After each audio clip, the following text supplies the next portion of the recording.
Hello, adventurers, and welcome to the long-awaited and anticipated episode 10 of CORECAST, the Corepunk podcast.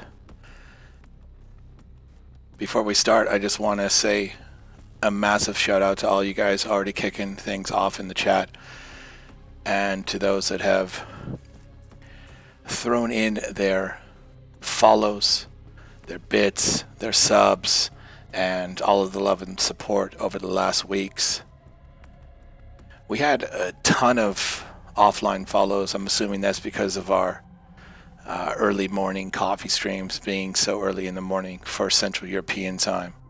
But I want to go through these before we start. Fails32, The Godly Peon, Mac to Ace, Ghosty, Twitch TV, Messy Ho Gaming, great name, Simple Comics, Illumio subscribed at tier 2 an hour ago. Big shout out to Illumio. ZeakQ with the follow, thank you, brother. Wawa Wolf subscribed for 4 months in a row now at tier 1. Brings the hype every time, thank you so much. And Shievo with 4 months with a Twitch Prime sub. Let's go. Random Ran in the chat, Illumio, welcome.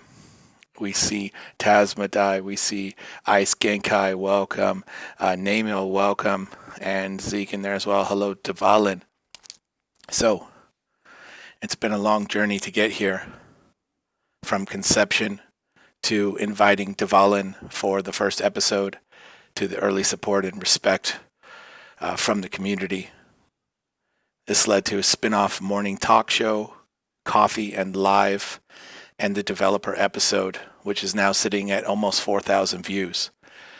This led to 100 subs on YouTube, continued growth on Twitch here, and finally now the 10th episode, and this all in the midst of a global pandemic. My friend and fellow podcaster Nikki says that the most podcasts don't make it past the 3rd episode. And he said that also you need to be in it for the fun because you're not going to get rich and famous off the podcast. Well, here we are at episode 10, still having a blast. And as I said before, this is a passion project for me. So y'all, thank you for the love and support. This is all straight up dessert on top of everything else.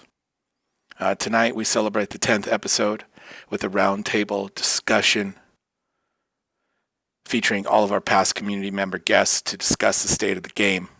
It's been an absolute pleasure to get to know each of these guys a bit more over the last 3 months. Not 3 months, over the last month. It's almost been a year now. It's been a quick one, though. And I thank each of them sincerely for jumping on our board early and supporting this damn thing.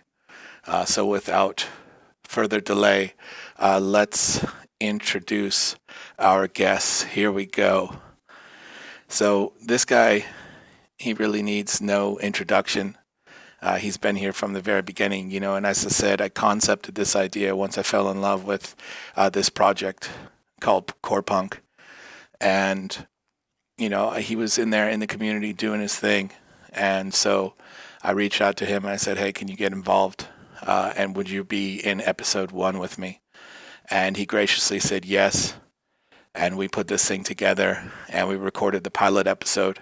And it was an amazing experience. I mean, I never met the guy before, never talked to him on voice, and we immediately settled in and had a great discussion. So without further ado, the man, the myth, the legend, the blue deer, the Alanian king, Dvalin.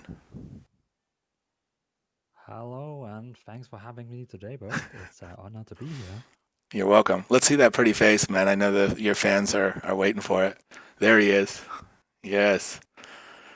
What is All the way up? from Denmark. All the way from Denmark. This has been such an amazing journey, especially for me as an American, because in America, you're so sheltered with people that are in North America, right? Like you play games with only English-speaking people. You, everything is just American centric, and then I come to Europe, and it's like, look at this show, man. Danish people, Swedish people, Polish people, Russian people. It's crazy. It's so international. It's so cool. Can I turn Dvalin up? I would love to turn Dvalin up. All right, there he is. And I just wrecked the webcam. So great. Now how do I get back to that? There it is. You're on top right. Yeah, I got it. Thank you. Dvalin, maybe you can raise yourself a little bit so I don't have to mess too much with the stuff that's going on there. So hello, everyone. Demon, welcome. Hello, hello. Click your own face, he says. That's right. That's what they all say. So Dvalin, welcome. It's been a long journey since episode 1, but we're here for episode 10, finally. Cool stuff, right? It is. It's really great that we are here at episode 10. It's when did we do the first episode? Okay, I got the volume up. My bad, guys. We did the first episode. I honestly have no idea. This last year has been an absolute blur, and it's just been months at this point. I really have no idea when it was. Let's get the rest of these guys in here so we can get on with the show. This guy also probably needs no introduction. You see him every day dropping the ban hammer in chat. Not really, just dropping the love and support and the direction in chat for new people and all the people that come in there and want to learn about Corepunk. This is Dragom. He was the second guest we had on the show. Welcome, Dragom, to episode 10. Hey Boast, I'm really glad to be here. Unfortunately, guys, I'm having some mic and sort of webcam problems. So for the time being, I sort of have to just, have a replacer of sorts, just probably the best faction out there, right? So let's just stick with it, right? Okay, if you say so. I think there's probably some people in this this conversation that are happy with it. So, what do you think, Right. Dvalin, about this this logo here? Well, I'm a fan. I mean, it is the only faction in the game, so Yeah, right. Yeah. All right. This sort of picture, it sort of reminds me of what Corepunk is really all about. It's about survival, and it's about problems and overcoming problems, and sometimes even about betrayal. So let's just do something like this, okay? Right? So yeah, and yeah, hi. So how are we all doing? How are you feeling? Especially, I want to know how Dvalin feels about that, what just happened. And yeah, that was a surprise I was talking about. And hi, that's me. That's Dragon right here. Hello. Good evening, guys. Welcome, Dragom. Quite an entrance. We kind of needed a WWE soundtrack behind that one, I think. Yeah. Next up is a gentleman from Poland. He's also probably needs no introduction. I think probably all these guys don't need an introduction, but I will do it anyway. This guy, if you have a conversation in the Discord, he's going to put his opinion in there. And it was great to have him on the podcast as well to share his opinions. It's been a pleasure to get to know him as well. Sebastius, welcome to episode 10. Hi, it's nice to be here. All Here right. I am. with There my you are. camera. Good to have you. It's There crazy we to see are. faces after all Episode this 10. time. We made it to episode 10 and we still exist and people watch us. That's really amazing achievement. Yeah, that's right. So That's right. All I right. guess I don't need introduction because I'm a daily user of Discord, and for you people, I'm just a guy with too much free time. And Corepunk seems like a game that we're gonna stick longer with. Yeah, that's So right. that's it, I guess. That's right. It's crazy to see everyone's faces after speaking to them so long. I mean, Zeke, I watch a stream. Shievo, I watch a stream. Dvalin, I've seen probably too much at this point of the guy's handsome face, but it's great to see these other guys too for the first time. Speaking of Shievo and Zeke, these guys were kind of latecomers to the podcast, but definitely not, last but not least. So, Shievo, welcome to episode 10. You jumped in, I think, episode 7. We had a really great chat. You shared some hopes and dreams for some classes and some gameplay with us there. So welcome back to CoreCast and welcome to episode 10. Thank you, and thank you for having me here. Yeah, it was 7 that I was on, and I don't think you ripped that poster into enough pieces, Dragom. I think it needs like a few more. Oh yeah. I'm sorry. Yeah, there we go. Oh yeah. That's I'm way better. so sorry. Yeah. He's going to use it for some toilet paper later, I think. All right, last but not least, this man is a newly appointed moderator in the Discord.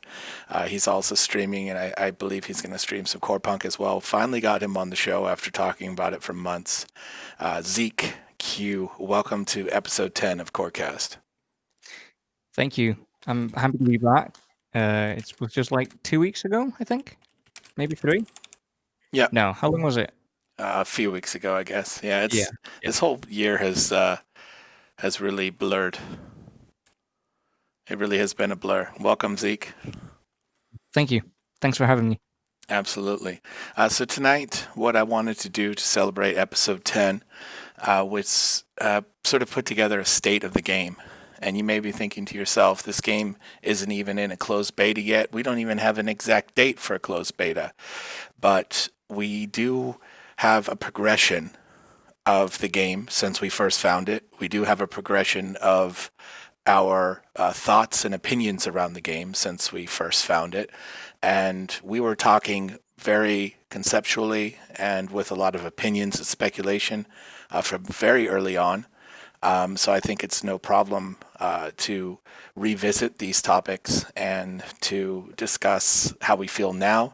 Were we right? Were we wrong? Are there different things that you're looking forward to? That kind of stuff. So I'm just going to go through the topics, and I've prepared what we've kind of talked about already. If you're in the chat and you want to participate with any topics or comments about the game that you want us to address, this is totally cool. Feel free to do that. We will bring those in as we can. But in the meantime, way back when I brought Dvalin on the show for the first time, we had a good conversation, and we started with some of the early topics that were hot, which was cultures versus factions, questing, what topic Dvalin would like to see more of, and sort of this idea of like a risk reward or any concerns we might have for the game, which would be initially, would open world PvP be too hardcore to sustain a casual subset of the player base? So we're going to start with you, Dvalin, just quickly. Because this is how we kicked everything off. Do you remember these conversations? I really had to go back and give it a listen. It was so long ago. Wow. No. Honest, no. Yeah, no, so I can't remember that. Go ahead. Yeah, so this was, early on when they were presenting their idea of cultures, which we just saw a nice display of cultural love there from Dragom. So when we first saw them, they had the appearance of factions, but then we learned later that they were cultures. And since then, we've gotten more information, which we've talked about on other podcasts. Dvalin, talk about the Alanians. Explain who they are, what they represent, and why you love them so much. Well, the Elanians is the true kingdom that is going to rule Kvalat. And they are the only one who has a king, the real king that we all obey. The queen, Yrene, she's the queen of the kingdom, Elanian. And we are going to rule the forest. The mighty thing is that no one actually notices it, but Elanians is actually the faction with the most highest technology in the game. We came from portals. What are you? You just came from the ground. Our factions. Okay, fair we enough. came from another universe, and we are fighting blood monsters. Or I know Sebastius has another name for them, but we are fighting blood monsters, and we have a king, and we look like Lord of the Rings. Okay, fair So- enough. And that's why you like them, right? Exactly, and we have trees. And And Dragom, Shievo, he can count them all. Shievo indeed did count the trees.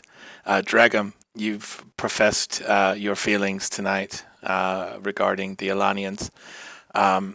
Tell me, like, why we don't like this culture personally, and then share with us the culture that you're most into. Right. So Elenians are clearly the what's the word for it? They're the favorites. You know, they are the guys who everyone is cheering on for. They are the Mario to Quadari's Luigi. Obviously, you never go Mario. You always go Luigi, right? And clearly, they are a bunch of intruders into this world since they have come through portals. And to counter that point that they are so, highly technologically advanced that they came through portals, who else came through portals in the Warcraft universe? Oh, right, the orcs, the most technologically advanced race out there, right? Yeah, and as for Kadari, the thinking man's faction, culture basically, they are sort of. Well, the reason is that there is not that many, cyberpunk stuff in MMOs nowadays, and sort of I hope Kadari to be this sort of last bastion of cyberpunk and sort of higher technology in MMOs. And another thing is that I think out of the majority of the cultures that we've been presented to, Kadari, despite their way shorter description than Elenians have, they have a conflict at the base of it. They have this struggle, between the lowers and the higher sort of echelons of society, and there is great potential for really interesting and sort of deep quests and lore and just something to think about, while you're playing. And it's not going to be all, protecting the trees out of, and not getting killed by the trees and by the Scene Valley monsters or whatever they called.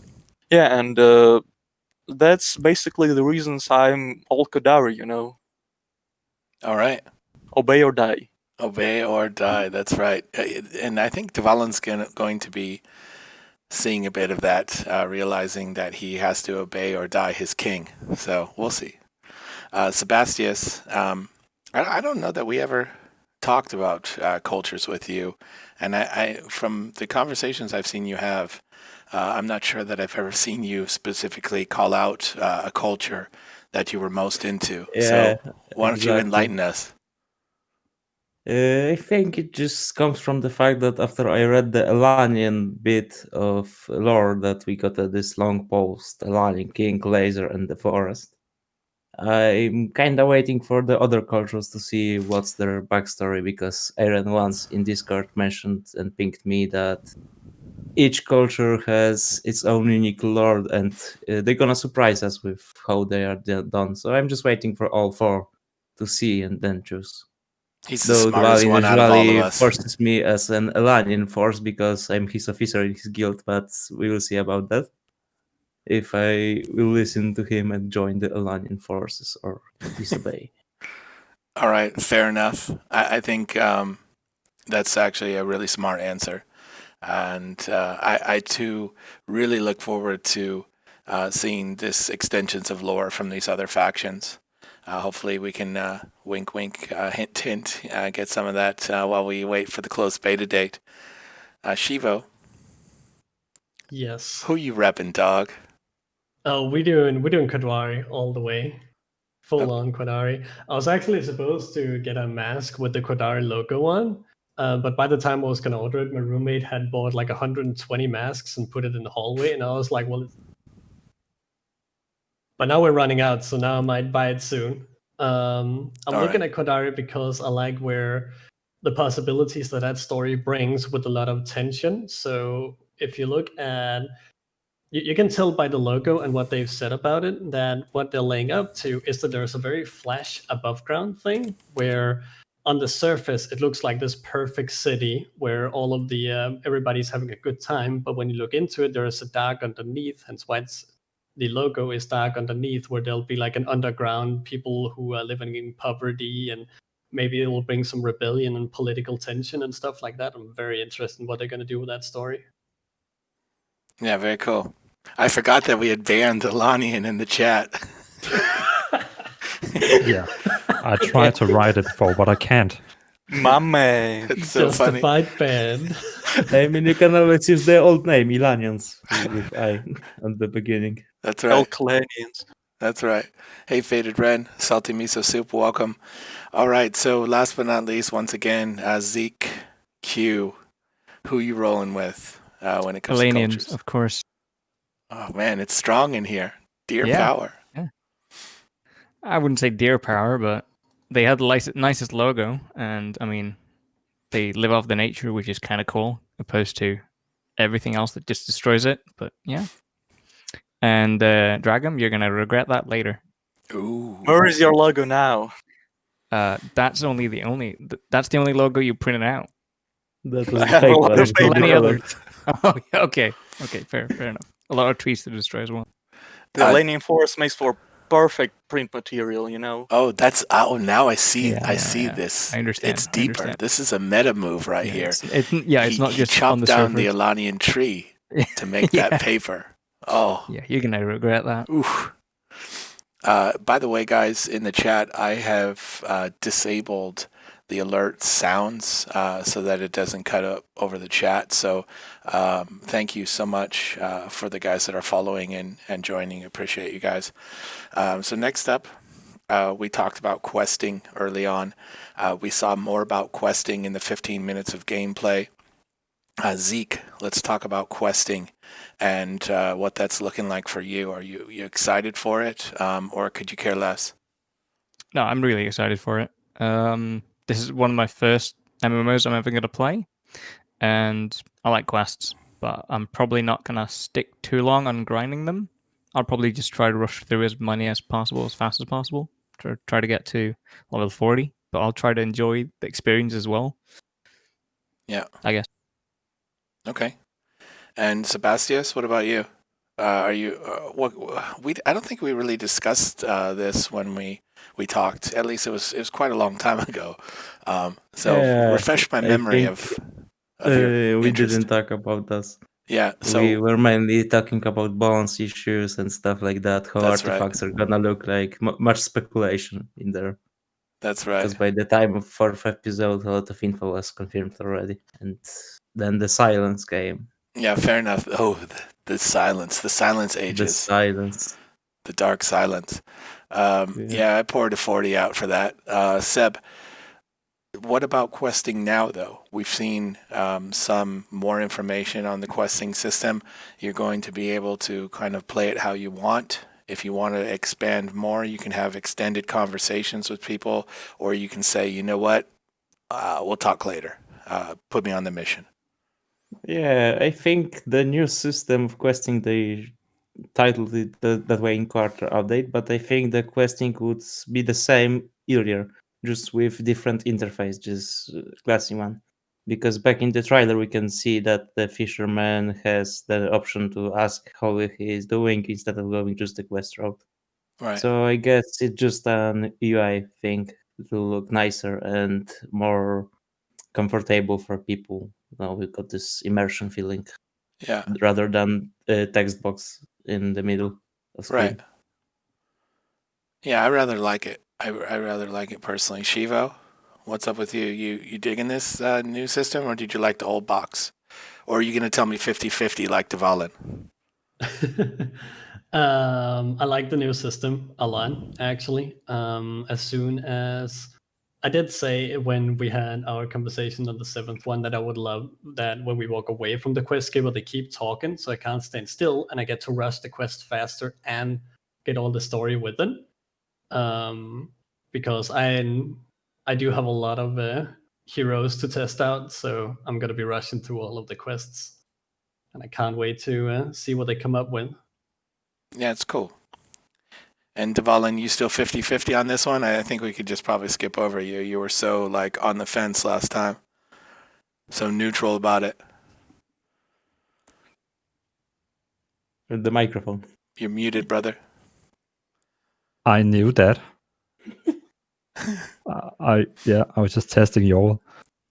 Well, yeah, I mean, I don't have much for that. It's okay. Just give me the quest and let me kill some mobs. Yeah, that's right. And Dragom? Right, so the questing system is quite interesting nowadays. There are 3 points I want to bring up, and 2 of those are sort of related to the questing system right now, and one is sort of in general for MMOs. So one is that this new system is definitely quicker than the one we had before, but something that was brought up on the Discord and which would probably be nice to have is the sort of, have you played Borderlands games? Yeah. Yeah, and you know how when you pick up a quest there and there is sort of this long monologue from the quest giver, when you sort of walk away from the quest giver, there is a radio transmission of the dialogue, and I think that's something that we could have in the game. So when you sort of you're still talking to the quest giver, but you don't necessarily have to stand right then and there. You sort of can go on with your business, Right. and that's just something, a little bit of quality of life stuff.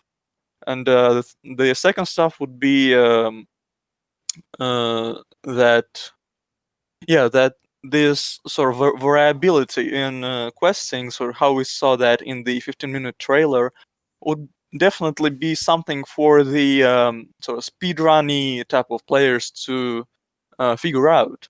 Because, for example, the quest that was shown in the trailer, we don't really know which one is the faster way to sort of gain experience and have enough items to comfortably go on with your level, whether you kill him or not, and what consequences it brings. And I think we're going to see a lot of flow charts with all the options in a quest, whether you kill someone or not, whether they come up later in the quest line, and what consequences it brings, what sort of difficulties it brings with it as well.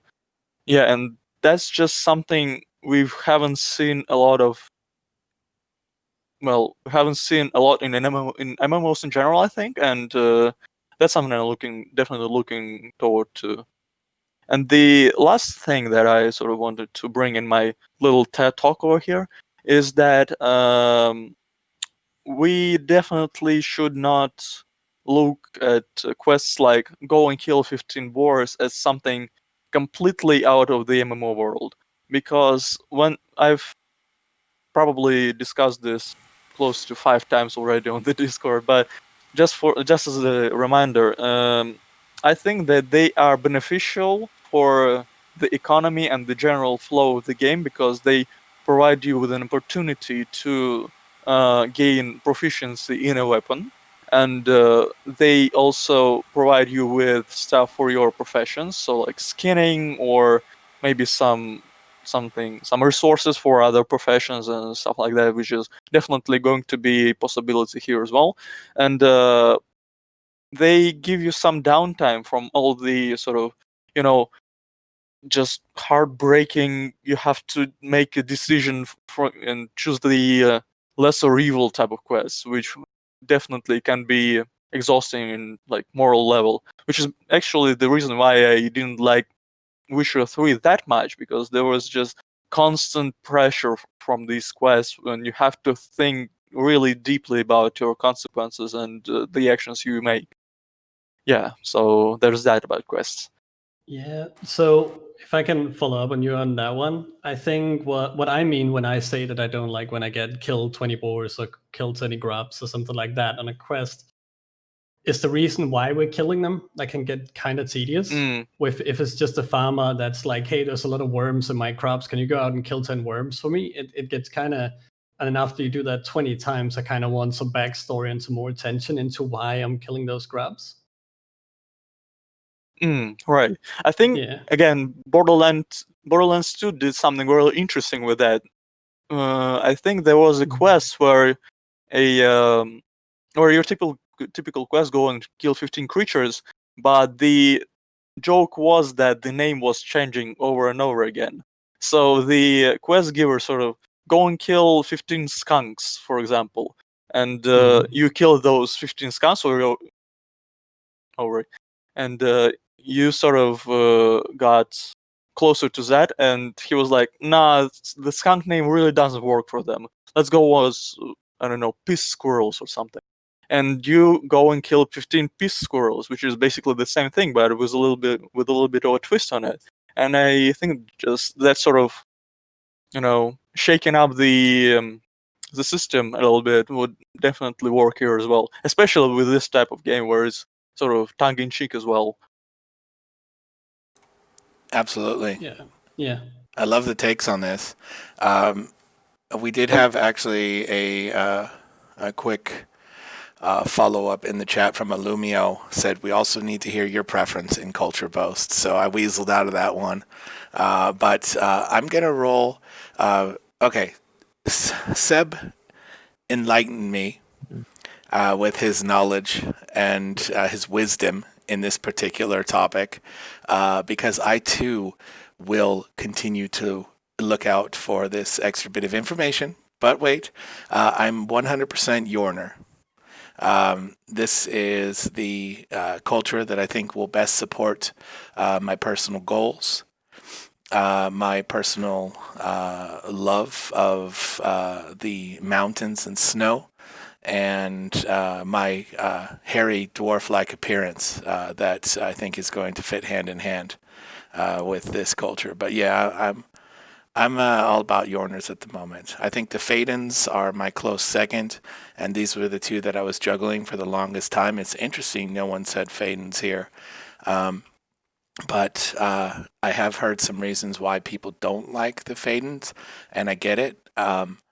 But I think when we saw this like original set of like samurai inspired armor, I was like, oh, that looks sick, man. I want to roll around in that. But then at the same time, the more I saw about the Yorners and their steam technology and their gear and their houses and this kind of stuff, that's what I was feeling. So that's where I'm at, guys. Yorners for the win. So, guys, the next topic I talked about early on with Dvalin was I asked him, like, I think I was short on topics, to be fair, and I asked him what topic he would like to see more of, and he said PvP, and that kind of segues perfectly into the final topic of what we talked about in episode 1, which was the conversation, will world PvP be too hardcore? And I think this topic is still very relevant. There is still conversations between people that are all about like full loot, full PvP, player killing, etc., and then players that are kind of on the opposite side of that. And we've learned over time that this toggle PvP is a misnomer. You can't ever toggle PvP off. You can just toggle a switch that it's the idiot switch. It keeps you from hitting your teammates and your friends, right? And this is all it is. So I think it becomes even more relevant to conversation again now. I know Zeke is going to say it's not going to be too hardcore. He's ready to go out there and thrash some people. But we also need to think about the sustainability of the game, and this is, as a community, we are responsible for our part in that. And if there is not enough people to at least make this a successful niche game, it's going to be hard to have a sustainable player base. And a lot of that player base will most likely come from casual players who want to experience this really cool storyline that is provided with all these choices. So that said, guys, and we will start with you, Zeke. Will the game be too hardcore for most players? For most players, I think no, because they've gone out and said that they want to make the game like 50-50. They want to appeal to the casual crowd and also have some of the hardcore aspect of it.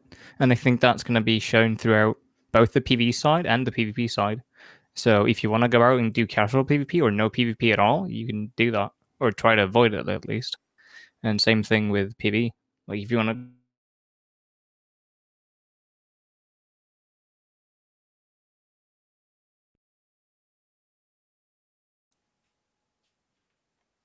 All right.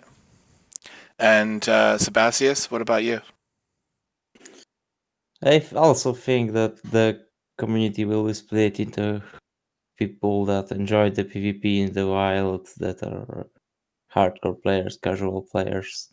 But I think the game will be hard to adjust for people who are joining the game with the thinking that they can't be killed in the wild, because that's a common misconception. Yeah, fair enough. But I Oh, sorry. think the loot system is kind of like a cherry on the cake. It isn't really that hard aspect for PvPers, Right. because the way the karma systems are done, the whole PvP system is done, how the map is designed for the PvP, group PvP, solo PvP chases. If the map is adjusted for both, then I think people are gonna enjoy it no matter what the loot rules are. Yeah, fair enough. And Because it's hard to think out of the box with current PvP systems, especially that in nowadays MMOs, most of the schemes were already created and designed, so there's hard to think out of the box and play the new design choices for developers. yeah, fair point. And also, Mungi brings up a fair point too. He says you don't lose any significance, so wouldn't call it hardcore. So fair point. I guess what I meant when I said hardcore was for someone that's coming in. And there's a lot of people that play MMOs, and they play it for the campaign and for the story and things like that. So I guess what I meant was, are there going to be feel bad moments in the game for people that aren't expecting it? And I think that's kind of what Seb was saying there. If they have this misconception of what the game is, and they come in and they get killed repeatedly, this is probably going to be a feel bad moment for them. And a lot of people can get past feel bad moments, and sometimes it makes them stronger. And you say, why did I get my ass kicked so much? Okay, well then I need to do this differently, or I need to go about this in a different way. But not everyone's like that, so I'm not saying that we need to make the game cater to Care Bears, for lack of a better word. But at the same time, I'm just saying we need to have the discussion, and it needs to be ongoing, and we need to consider how the game is going to be for everyone, because I want the game to be around, and I want to make sure that people don't come in and don't like the experience because it wasn't what they were waiting for. But yeah, that's just the reason why I brought it up in the first place. I'm going to go out there and I'm going to do my best to defend my honor and strike down anyone who gets in my face. So we'll see how that goes. Also, can I follow up to the Manji response? I see he picked up that you don't lose anything significant, so wouldn't call it hardcore. First, let's start with definition. Who is hardcore and who is casual, because that's a common misconception. You can't really divide the group into two different spheres, because some people will identify with one group, and their playstyle is not really correct with its group. Let's say that way. I can't find the word, so let's keep with that. And by hardcore, I mean people that will just rush to the top spots, take the top spots, and you're gonna have a hard time going through them to be able to achieve what they are doing. For example, if someone farms in one spot and it has higher drop chances, he got there first because he is playing the game, right? So for me, hardcore PvP is fighting with people that master the game mechanics and are able to polish this, improve with the game to the level not many players can reach, like 10%. So if the karma system is right, if the map design is right, then we're gonna see hardcore PvP, but it's gonna be in really minor numbers. Fair enough. Any other comments on this one? Yes. I do have a beef with something that it says inside the fact system, and that is that even if you are a goody two shoes and have a marker above your head saying I wouldn't hurt a fly, there's still a slim chance you drop something from your inventory. And I do not like this because very casual players or players who just open the game to just have fun every now and then will feel a significant setback if they lose maybe materials they've been out grinding or something like that after getting ganked by somebody who is a hardcore PvP player. And I think the thrill that PvP players are looking for when they meet somebody out in the open world, being like, oh, will I die here? Are we gonna attack? I feel like that feeling is still gonna be there, even though there is not a small chance. I've also had this discussion on Discord multiple times on the Corepunk, and the deeper we go into the rabbit hole, we eventually go with the people who are for it end up saying, yeah, but the chance is very, very, very, very slim. And I say, if the chance is below 0.01%, then why does it exist to begin with, right? Yeah. It's and- hard to discuss or give opinions on that matter without knowing the actual data, so it's all speculation. It at is, this point. yeah. But I actually talked with BOAST at some point at another time that it's actually interesting how for people who just open the game casually, maybe once a week, and just want to open it and play the game, it's actually very important for the game to make them feel powerful or good at the game, even though they don't play that often, because they'll still feel bad every time they open the game. And I think that if the game becomes too hardcore and you open a game and there's going to be people PvPing you all over and you barely open the game, I do feel like it's going to shoo away a lot of the casual player base, who I think is the living and breathing of MMOs right now. Yeah, fair points. Let's go on to the next Yeah. topic. We got plenty to go through, so we should probably maybe pick up the pace just a little bit, especially since we've talked all these topics to death, to be fair, at some point or another. Rating is the next topic. Again, this was with Dvalin. He was my ride or die through episodes 1 and 2. We talked about rating, we talked about crafting, and we introduced Dvalin's dream class, or his first dream class, to the world. So let's quickly talk about rating. Has your opinions changed on rating since we first started to learn about what was going to be in the game, and that we have a little bit more information now? Dragom? Yes. How do you feel about rating? Is this something you're looking forward to? Oh, rating is... Yeah, I guess so. It depends on whether I will be able to find a group or not for it. So I think that they have I think we've discussed this already as well, that they have a great potential for something, well, innovative, I guess. Some new mechanics maybe that we haven't seen that much in games, or just something a bit more, mechanically challenging, I think. And that's probably one of the things that actually Artificial Core sort of, they said one thing but they meant another thing. And the thing is that they said was that the rating is going to be closer to WoW Classic rating. And I think they didn't really mean that, because from what we've seen so far in the sort of classic servers, the raids themselves are actually like mechanically pretty simple, and people are able to run through them just extremely quickly. And in that matter, the retail WoW's rates are way more advanced, and I think they just meant that there's going to be sort of this feel of community around a raid run, and they just probably had the image of a hardcore Onyxia raid, and that's what that's the feeling they're going for, not the actual Onyxia raid as it is right now, but something more of a sort of a fairy tale version of that, sort of a little bit of enhanced edition of it. Yeah, fair enough.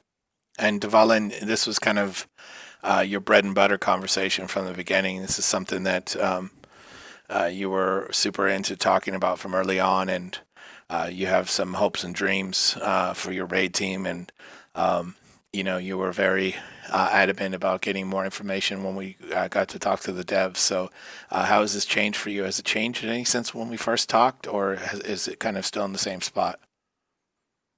No, I mean, for me, it's still a very important thing. It's probably the most important thing, because I'm trying to get world first clear with my guild, and it will happen. You all know it, so that's how it is. And you all smile, but you will see. But yeah, back to the topic. But still, the fact when we talked together with the devs last time, they said that they are still thinking about doing 12-man or 20-man, and they're going to test it. It's gonna be interesting what they end up in. Personally, I hope it will be 12, because getting 20 people together can be more challenging than just getting 12 people together. And it's easier to have people in the back office who can come in and help you, instead of having 20 people and then the 2 additional people in the back office. So I think raiding is going to be great. I think raiding is going to be like vanilla, not classic vanilla WoW, and it's going to be hard. But still, I hope it's going to be something like Destiny 2, where even the casual players, they can actually clear raids in 6 hours. I don't for some reason, I hope we're not going to use 3 weeks like in the modern WoW to actually clear the raids. I hope it's something we can manage in 1 or 2, 3 days at least. I don't hope we have to use 3 weeks, but that's just because I'm a casual player. Yeah, fair enough. Anyone else want to talk about their expectations or hopes for raiding? I'm pretty excited for it.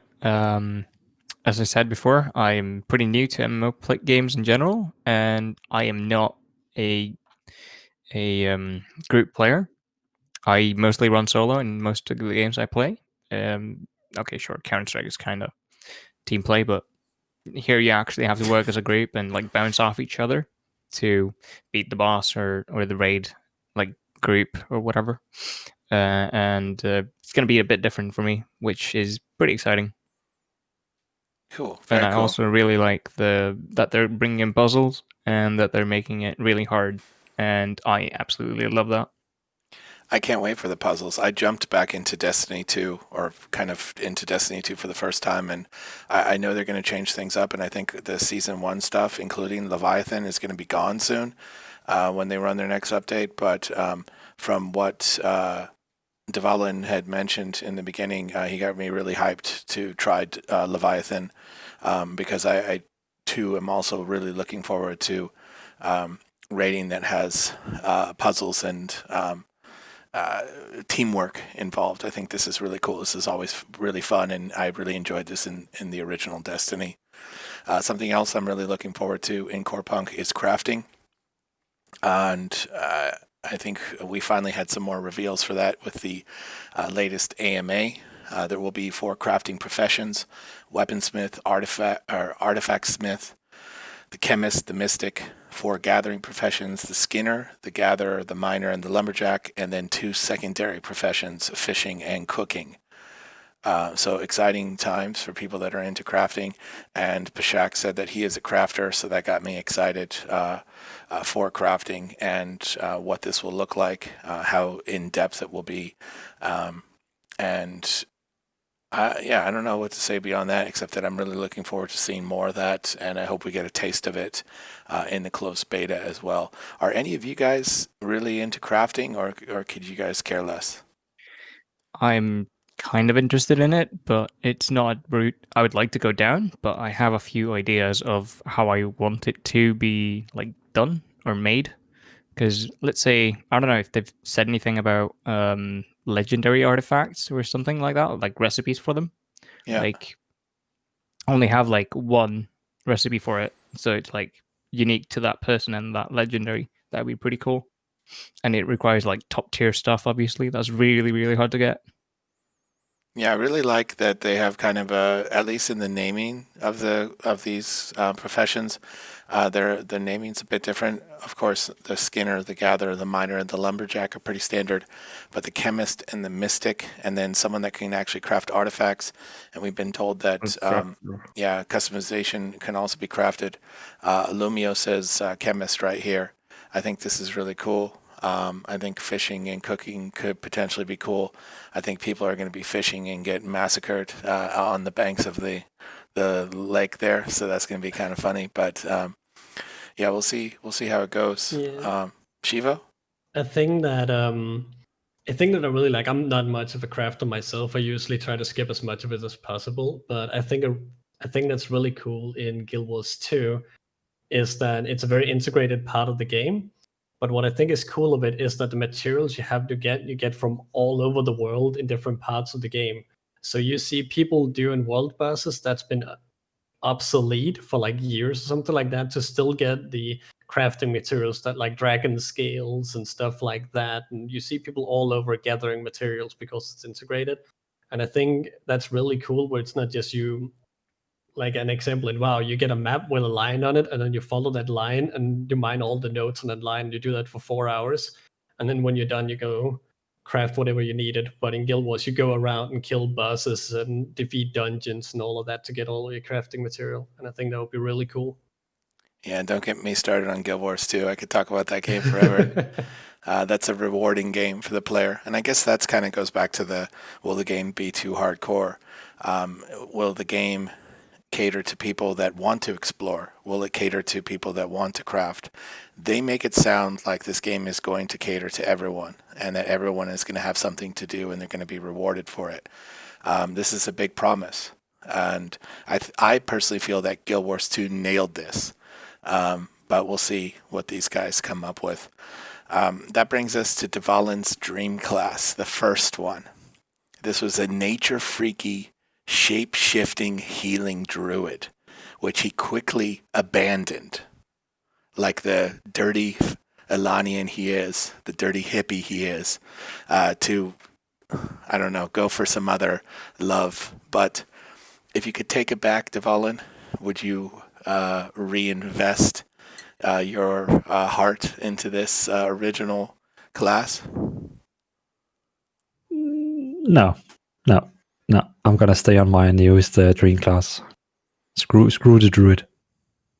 All right, fair I enough. think he's saying that because the Blizzard sent him a letter that it's a copy strike of Druid. Ouch. Hello, Stipalicious Spacebar. Welcome. Yeah. This is actually really cool. Dragom, I believe. I can't remember how this started, but I think, Dragom, it was your suggestion to make this a regular reoccurring thing where we share each other's dream classes, if I remember correctly. Maybe I'm wrong. But I thought it was really cool that we already kind of early on in the podcast had kind of a tradition that we did. That was really fun. I believe I suggested it, actually. Yeah. Well, good for you. Yeah. Good for me. Yeah. No, it's me. Dragom don't get that. Yeah. That's right. Well, thank you, Shievo. That said, it's been really cool because I think it kind of tells a little bit about each of you as well as we get to know each other. We get to know each other's characters as well. So you originally talked about the idea of risks to customization, and then they came along with, it looks like Zeke and Dvalin were talking to each other there for a second. That was kind of funny. That was the perfect timing. We talked about customization risks, but then they brought out this update talking about gender unlocks and customization. Are you guys still sold on customization? Are you still as confused as I am as how it's going to work between different races and things like that? Because we've only seen humans. Do you care about this? How important was this that they unlocked this kind of stuff? Sebastius, let's start with you. So let me think a bit. I tinkered that class like on the fly, so I don't really remember it well. But I think it was a shaman with robotic traits, like kind of like cyberpunk shaman or something like It that. was a totem shaman with support healing hybrid. Yeah. I did my research. The hybrid comes from the specializations. So my idea was just to, because I like the shaman in WoW, so clearly I was inspired by it. So yeah, but then you asked about the race, and then my mind started going, and I thought, why not? I watch fantasy films and science fiction, so let's do a robotic shaman that throws cubes that expands into totem and buffs the party members or does the damage. Also, it comes from the fact Think Dragom know how I like to play sometimes with new players, and Totem can do the job automatically for me. Got it. And do you think the customization in the game will matter to you in regards to the character you play? In regards Like to character customization, customization? Yeah, exactly. yeah, I don't really think customization will make any difference for me. If it is there, I will use it for my likes to adjust it. But personally, I'm not really that into customization. If it is there, then sure I will use it because it's a game feature and I can make a character look the way I want. Woohoo. But it's not really a game changer for me. I can play with default skins and have same fun as game with advanced customizations. Fair enough. What about you guys? I mean, we've got games like Black Desert, which are just insane customization. We talked about it in a previous podcast. They even provided, before the game launched, the character creator. So you could go in and you could like Recreation. spend hours creating your character ahead of time. How do you guys feel about it?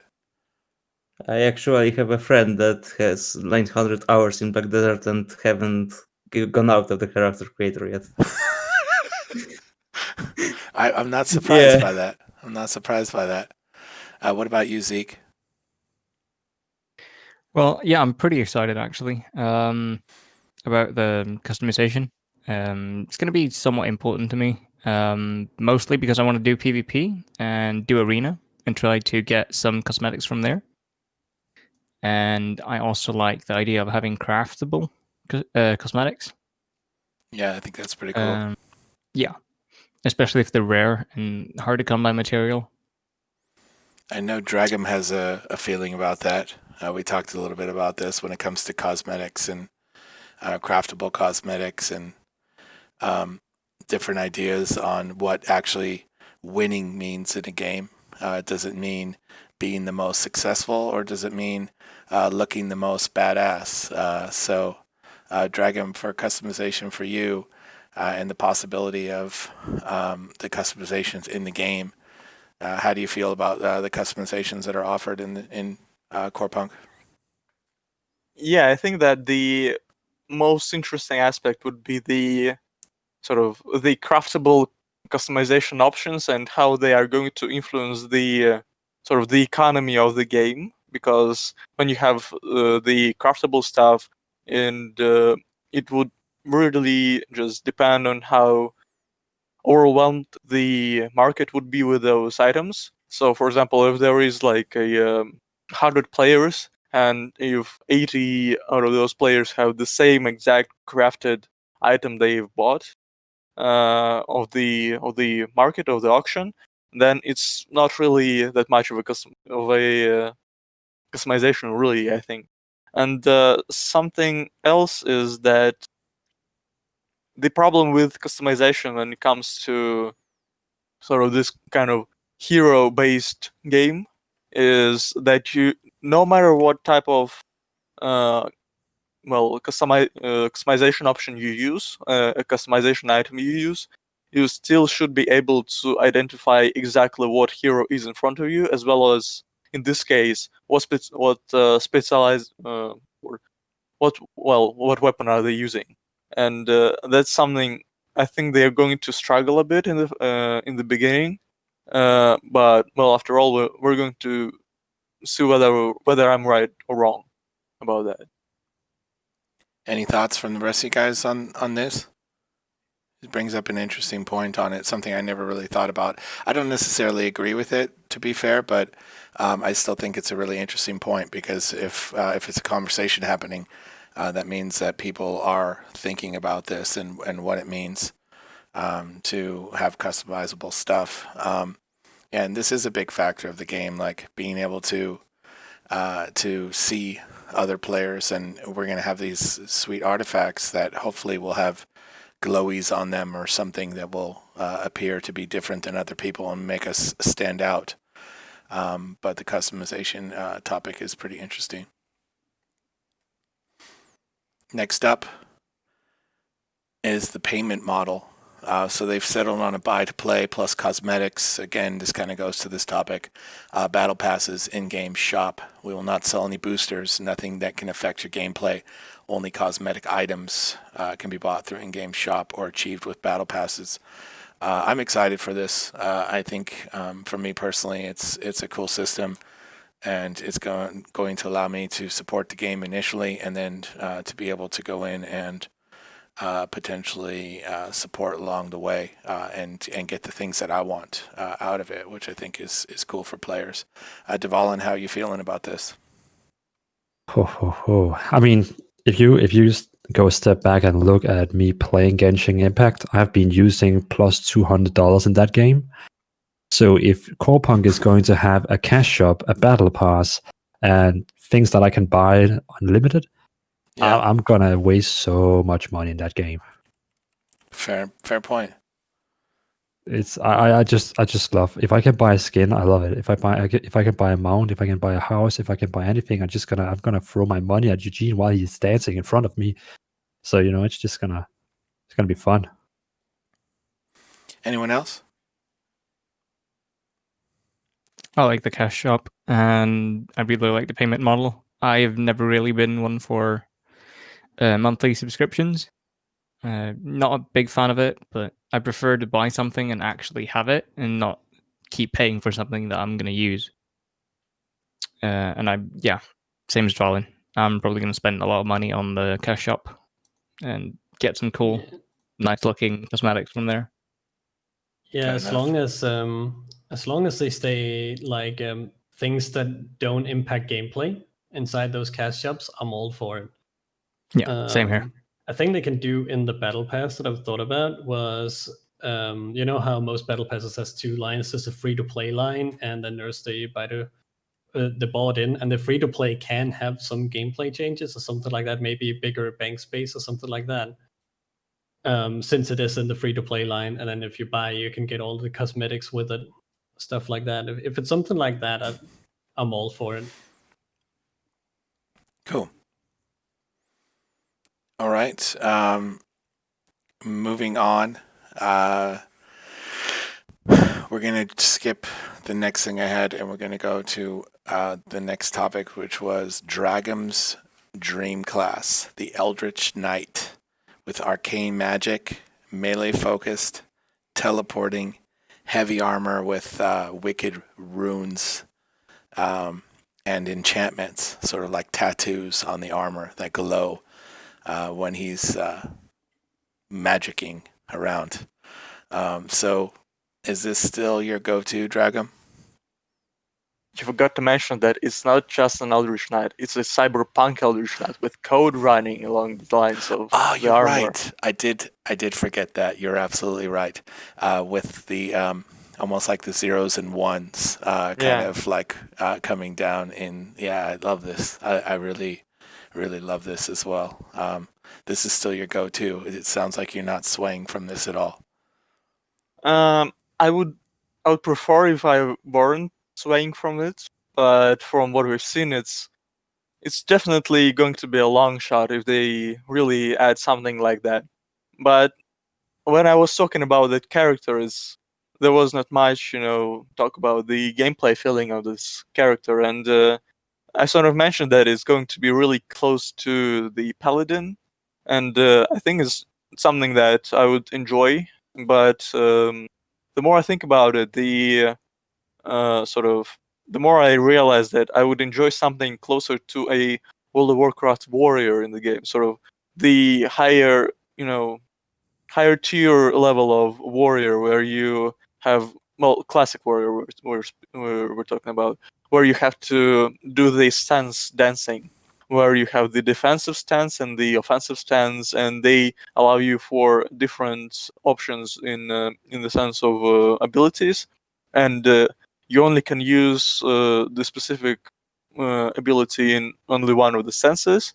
But to optimize the sort of gameplay and the damage output and the possible aggro on bosses and stuff, you have to switch between the two really quickly and be able to sort of react and have this amazing, tool set at your disposal at basically any time if you're skilled enough.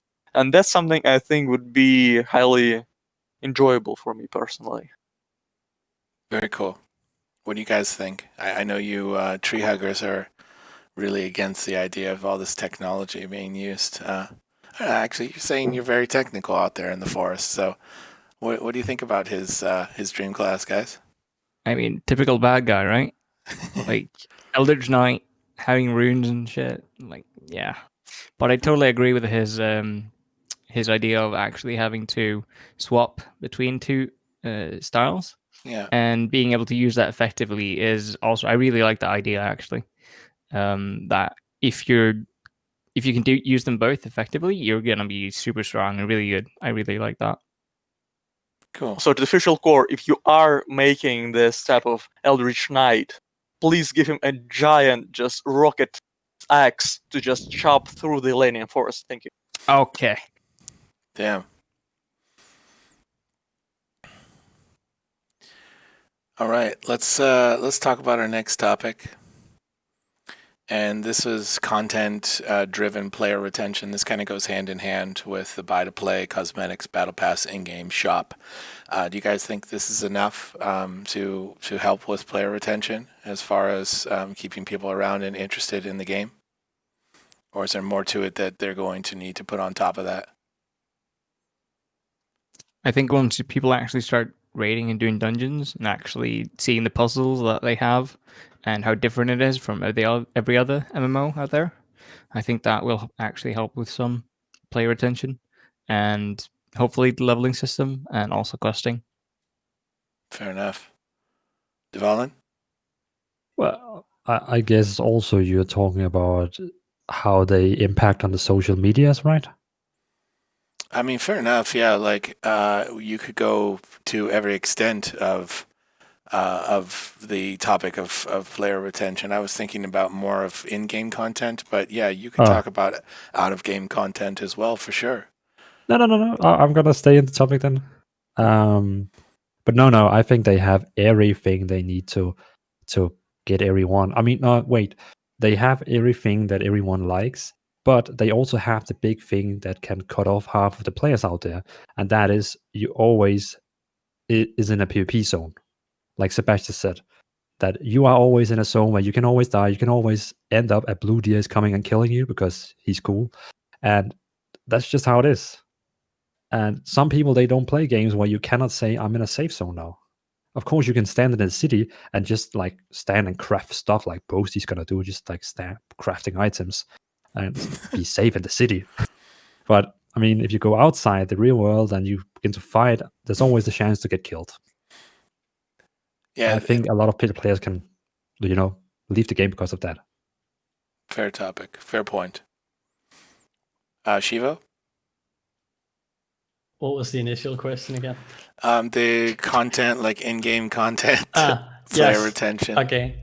I do think that it is enough. I'm gonna bring up your favorite game again, Guild Wars 2, which also does living story. And they could bring that with the battle pass seasons, bring something new to the game. But there is already a lot on the plate of the game that I do think that player retention is really good in the game right now with what it is. Yeah, fair point. Let's get to the next topic, and this is isometric boss fights. So we talked about boss fights, and it's of course isometric because that's how the game is made. That's the camera view, and we've discovered that it's going to be between 12 to 20 players in a raid, and we started to discuss like what this is going to look like and how are they going to handle this on screen. How is this going to be managed? Is this something you guys want to talk further on? And before anyone answers, to be fair, some of these topics, if you guys don't have anything else to add, or if you don't want to expand on them, we can definitely skip them and move on to something else. So do you guys want to talk about boss fights? Is there anything interesting there, or do you guys feel any different than you did back when we first saw kind of this first boss? I think there's... Yeah, you want to go? Yeah. All right. Okay. Go ahead, Seb. All right, fair enough. You started first. Yeah, okay. No, I think it's really interesting because in the trailer we actually saw a couple of people fighting a boss, and he basically one-hit the guy and like torched into like cinders, really. And I think that's really interesting, and I hope the bosses are going to be strong and really, really dangerous. And I hope they have some maybe unique abilities or some puzzles to themselves into beating them to make it more complex, basically. Yeah, fair enough. Seb? I wanted to remind about the bosses that are bigger than the screen and have Right. many impact zones. They brought it up again in the Reddit Amy Ask Me Yeah. Anything. Thanks to the Russian YouTuber Dave Jones, who Yeah. decided to ask that. And Yeah, what it was the a good answer question. exactly? Yeah, there are gonna be bosses with different impact zones. So basically, it allows a lot of variety to the boss fights. So you're in the Because kitchen, and I'm in the living room, and you're punching him in the arm, and I'm punching him in the leg. Okay, let's say something like that. All right, fair. But yeah, it adds a lot of variety because most of hack and slash MMOs and hack and slash I plays, usually the boss is like twice, 3 times bigger than the character, and really rarely boss is bigger than the screen or the camera the screen attaches. Like even in Path of Exile, the biggest boss, Kitava, if people know him, is not really going out of the camera. His Okay. whole body is in the view. Yeah, because So, yeah. it's an interesting point, like because we're so used to playing MMOs where you can completely manipulate the camera. You can pull it back. You can look at other things. You can look around. You can put it really in the direction that you want. But in this case, it's pretty locked. Okay. Anything else on boss fights? I think the idea of these like roaming world bosses sounds pretty sick. Some of these ideas that have come out of like the AMA and other things are pretty cool. Well, now you just say Roman world boss. I hope we're gonna get something like Dune. You know Dune? The Shahulud guy. Exactly. The That would giant be- worm. Exactly. That would be so cool that suddenly you're just standing over there and you see BOAST, he's crafting something, and then suddenly just the giant worm is just like eating him from the ground.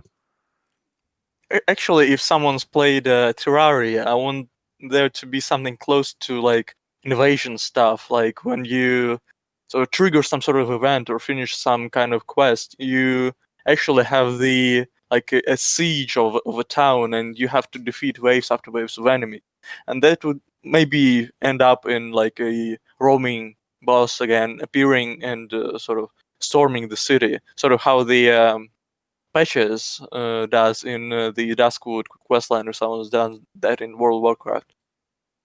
I was actually going to say the same thing. I really hope they have some maybe event or world event in the game that, like as you mentioned, like a boss going into a town, like trying to take it over, and you got to defend it as a group, we'll get like plenty of people there as well. That'd be really cool. Cool. Guys, this Oh. brings us to the moment we've all been waiting for. We actually already had a teaser of it. Sebastius went into it, but we were talking about Sebastius' dream class, the totem, shaman, support, healing hybrid. Sebastius, any other comments on that? On this character? I Now's your don't chance think to really I sell it have to the anything team. to add because I explained all 3 specializations of it. Yeah, fair Which enough. one was the DPS, close, melee, Yeah, spells, then the range totem one that buffs, and the totem one that does the aggro stuff. yeah, like support, healing, tank, Yeah. hybrid kind of. Yeah, that's cool. All right. What else interesting things we have to talk about? The more I get through the list, the more I realize that like all of these topics we've just absolutely talked to death. I But think I have in the back of my head a topic that I think not many players are thinking about. okay, Form of Easter eggs in the world, like in World of Warcraft, in Dreamfall Glades, you got this circle of mushrooms with old god buried below them. yeah, And to get the info, you need to stay there for an hour or some longer time. Then you get the dialogue. Then you get the dialogue. I don't know what's the pronunciation, but okay, let's move Dialogue. on. But Dialogue, yeah. Okay, so then you wait, you get this, and it's a reference to the old gods that roaming. And then in later expansion, it was explained what old gods are and stuff like that. Just Easter eggs in the world that are Yeah. pretty hard to find or require some patience, or maybe solving some puzzle that is not really showcased to the public. Something like Karazhan entrance, when you need to jump from roof to explore the smiley face behind the walls of Karazhan, if I remember correctly. Then it was removed. yeah, it's great. Yeah, stuff like that. I love this kind of stuff personally, and I think if any team is going to do it, I feel like they're going to, right? Mm-hmm. Like they've already had some out of game sort of Easter eggs. There was this original 3 eggs that were found, right? And weren't you one of them, Dragom? There was this like this Easter egg site that was early on. Right. No, I didn't find it. Ah, okay. Chickens and rabbits. Yeah, chickens. Yeah, and the rabbits. Yeah. Well, yeah, that was more of a mess up than an Easter egg. yeah. I mean, it ended up into the global joke at the news post about Yeah. Easter egg. Yeah, I think it's cool. I think if any team's going to put some interesting and clever stuff in there, they seem like they're the team to do it. From what they've said. Oh, definitely. Yeah. Hmm? Sorry. A game. Actually, one of the best things that I found in World of Warcraft is actually their massive Easter eggs that they have there that takes like community several years to figure out how to solve. And all of a sudden, like on MMO Champion or something like, a guy will pop out with like 10 pages on how to solve it. And then at the end, you get a mount or a mini pet or something like that. Yeah. They're actually amazing to go through. Yeah, they are amazing until you get to the maze.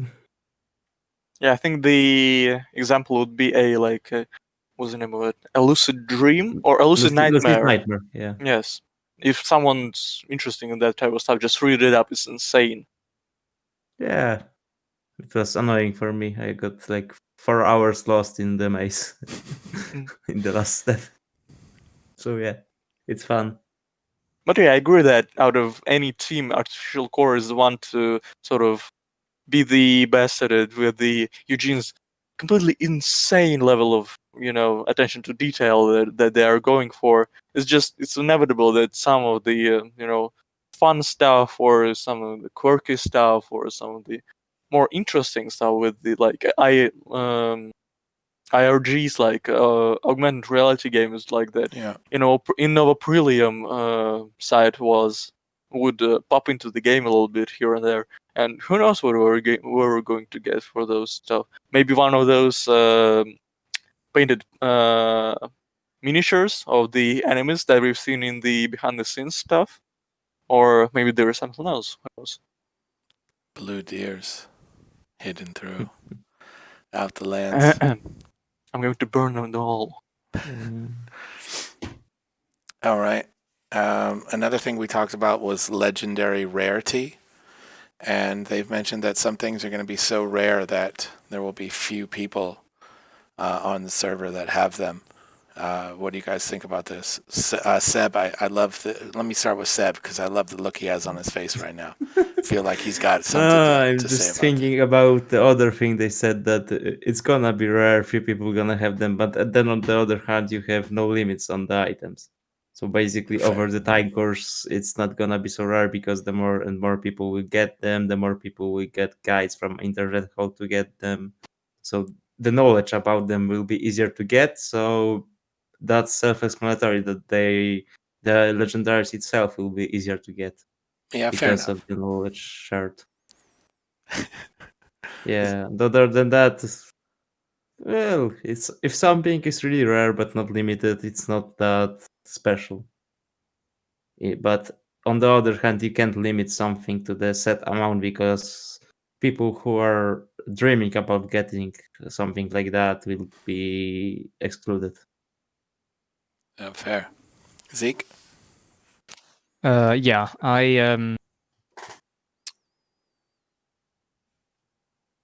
Sorry, can you retake the question? Yeah, sure. They mentioned that there would be some items that were so rare that only a few people would have them. Yeah, I really like that. That is something that I really like. Really, really, really like. Oh, like it's amazing. Because, and I get Sebastius' point as well. Like the longer the game goes on, the more people get it. But that's totally fine for me because that's normal. But as long as there's like a slight drop chance, like really small, and you can have like a couple of people just say they finish the raid, they roll into town, and people are like, holy shit, they got this from the raid. I love that. That's amazing.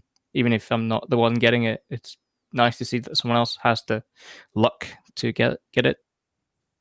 Yeah. Anyone else got any opinions on that one? I'm just sad that they're not going to be actually limited per server. As Seb has said, it's going to be a bit easier the later the game is going to be going for to actually get legendaries that way. I can see why they would do something in that way, but personally, I would probably like it more if the actual physical amount of legendaries you are able to get per server would have been limited. It would have been more fun, I guess. Like if you only get 15 sulfurous what's the name of it? Sulfurous hammers per server, and then it's just these 15 people who get that, or you have to duel the guy with the sulfurous hammer, hoping for it to drop off him, and there's sort of this circulation of the item in the server, which actually can have some sort of stat track core or something, which would track the owners of this weapon, which actually has been proposed by BOAST. And I absolutely love that idea of like a legendary core of an item, which you could use for more crafting and possibly crafting other legendaries out of maybe some other legendary which was dropped, and because it's banned on pickup, it would sort of dissolve into resources, and I would have really hoped for something like that in the game. Cool. Dvalin? I disagree with everything Dragom said. Oh man, here we go. No, I don't like limiting. I think everyone is I think everyone should be able to get it, but it should be hard. So everyone should be able to get it, but it should be very hard for everyone to get it. So it should be like Guild Wars 2, where if you want a legendary weapon, you have to grind for 200 hours plus, but everyone can do it if they grind 200 hours plus. And pay for Microsoft Excel so that you can have your spreadsheet. Exactly. Yeah, exactly. I think everyone deserves to have a chance instead of you're almost there, and then it says, no, sorry, we just gave the last one to Sebastius, so sorry. But how That's- sick would that's that be happening. though if there was like 15, like Dragom said, and it got to like players 13 and 14, and then you knew there was just one left in the server? How insane would that be? There would be so much hype around trying to get that last weapon. Yeah, I really like that as well. That's something I really want. But the question is, how is it going to fit into an MMO? Because the economy and how strong, how would you balance that? Like, since it's a legendary, it has to be kind of strong and stronger than other, like, I don't know, epics or rares. Like, and if there's only 15 of them, are they going to be like super strong, or they have to be like close to epic level, or are they really legendaries then? Like, all that discussion. What you really so this is the thing. So we mentioned Guild Wars 2 again. They have legendaries. I don't think they need to be stronger at all. I think they need to look cooler, and they need to be more flashy. So when you look at somebody, you're like, that guy, he has a legendary, even though that it's not any way stronger than the others. I think what's problematic is that Guild Wars 2 has a cap on their progression. Like, you get to Ascended, and there's nothing above that. You don't progress anywhere above the Ascended. You can maybe put some different infusions or something on it, but that's the best item you can get. And when we're going for an MMO, you're going to keep progressing as we're releasing raids and stuff. And I think where the problem would come would be they would have to buff the legendary up to the next raid. And then do you just have the best weapon for the next raid? Sure, but what if it's just a fancier looking epic? Then why would it be called a legendary if it's like the same strong, like the same stat? Because it's legendary to me and means looks cool. stronger stats and stronger ability on it. I don't think I necessarily agree with that, but All right, that's fair. Yeah, I think it depends on the game. Because in like to Shievo's point, it really was like this in Guild Wars. Like, you weren't getting anything stat wise out of these things. You were getting like a crazy liquid infused glass hammer that left a trail of pixie dust behind you or whatever it was. And then you know, when someone ran past you, you knew they had a cool ass legendary. But to Dvalin's point, at some point, they had this gold gems trade. So anyone with their daddy's credit card could essentially purchase most of the materials to get this legendary, except for some of the RNG stuff. This actually brings us to the point of time where we got the first quarter update. So we already talked about gender unlocks. There's some other things I crossed out as well that I think we've already kind of discussed or aren't really relevant conversations. But heroes and masteries, we got a ton of new information on this kind of stuff. Is this something that piqued your interest to discuss further?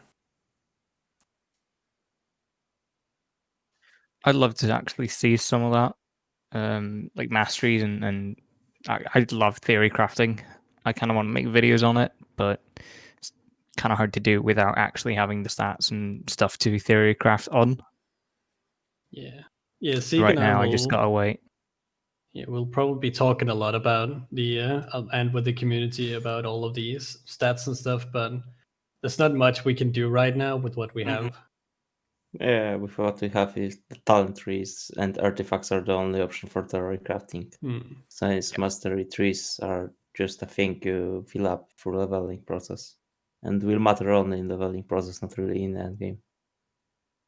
Yeah, but something we got confirmed basically through the 15-minute trailer is that, well, for questing at least, maybe some smaller dungeons, you don't actually have to have like the perfectly meta built team up, because the 15-minute trailer group was just 2 players of the same heroes damage based spec. Well, me being the melee one, and the other players is the bow one, and they're still like rolling through the enemies, and they're still grinding, and they don't seem to have been dipping too low, in health. So that's something that would bring some consideration and sort of options for building groups as well. Well, despite the actual popular question of healer versus support in a group. Yeah, fair points. So, further on from here, we went into a couple more little updates. So we got world design, creatures and monsters, camps, and then we got to know Dvalin a little bit more. Dvalin and I had a podcast session where we didn't even really have any information to really discuss. It was just kind of a little camps update, and then talks about getting to know Dvalin, getting to know his history in gaming, and being a family dad like myself, and gamer dad.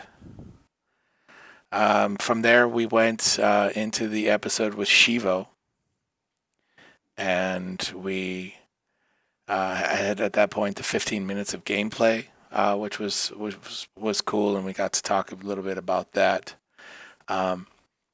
So with Shievo, I loved your description of your dream class, by the way. Mocha skin color with a gear with a hint of blue color, like Symmetra or Karma, sort of this support hybrid character. Is this still your go-to for your dream class? That is still definitely my go-to. Cool. Something that allows for playmaking, and when people see that character, they're like, great, my job is going to be easier because we got that character here. That's Cool. definitely what I like. All right, so hopefully they're listening, right? Hmm. Because Dvalin's already taken up 2 slots, so how many do we have left, right? This is the legendary dream class. There's only so many dream classes available. He's already had them take 2. So we did discuss the 15 minutes of gameplay in that conversation, and there was some cool stuff in there, right? Like we all watched the IGN Summer of Gaming together on Dvalin's channel, and it was really cool to see them doing their thing there. But the overall presentation, no fault to them, I think, was a bit underwhelming. I mean, Eugene's talk was nice, but we were all after gameplay, right? So then following that, they released the 15 minutes of gameplay. And this was really a big game changer, I think, especially for me, to see this being played. We talked about our highlights from that. Do you guys still go back and watch this thing? Because I sure as hell do. Well, I have a question regarding that gameplay video. Yeah. So, Dragom, how was it? Oh, right. Good question. I sort of tried it. It's not for me, It's sort of, it's a game. Damn. Cool.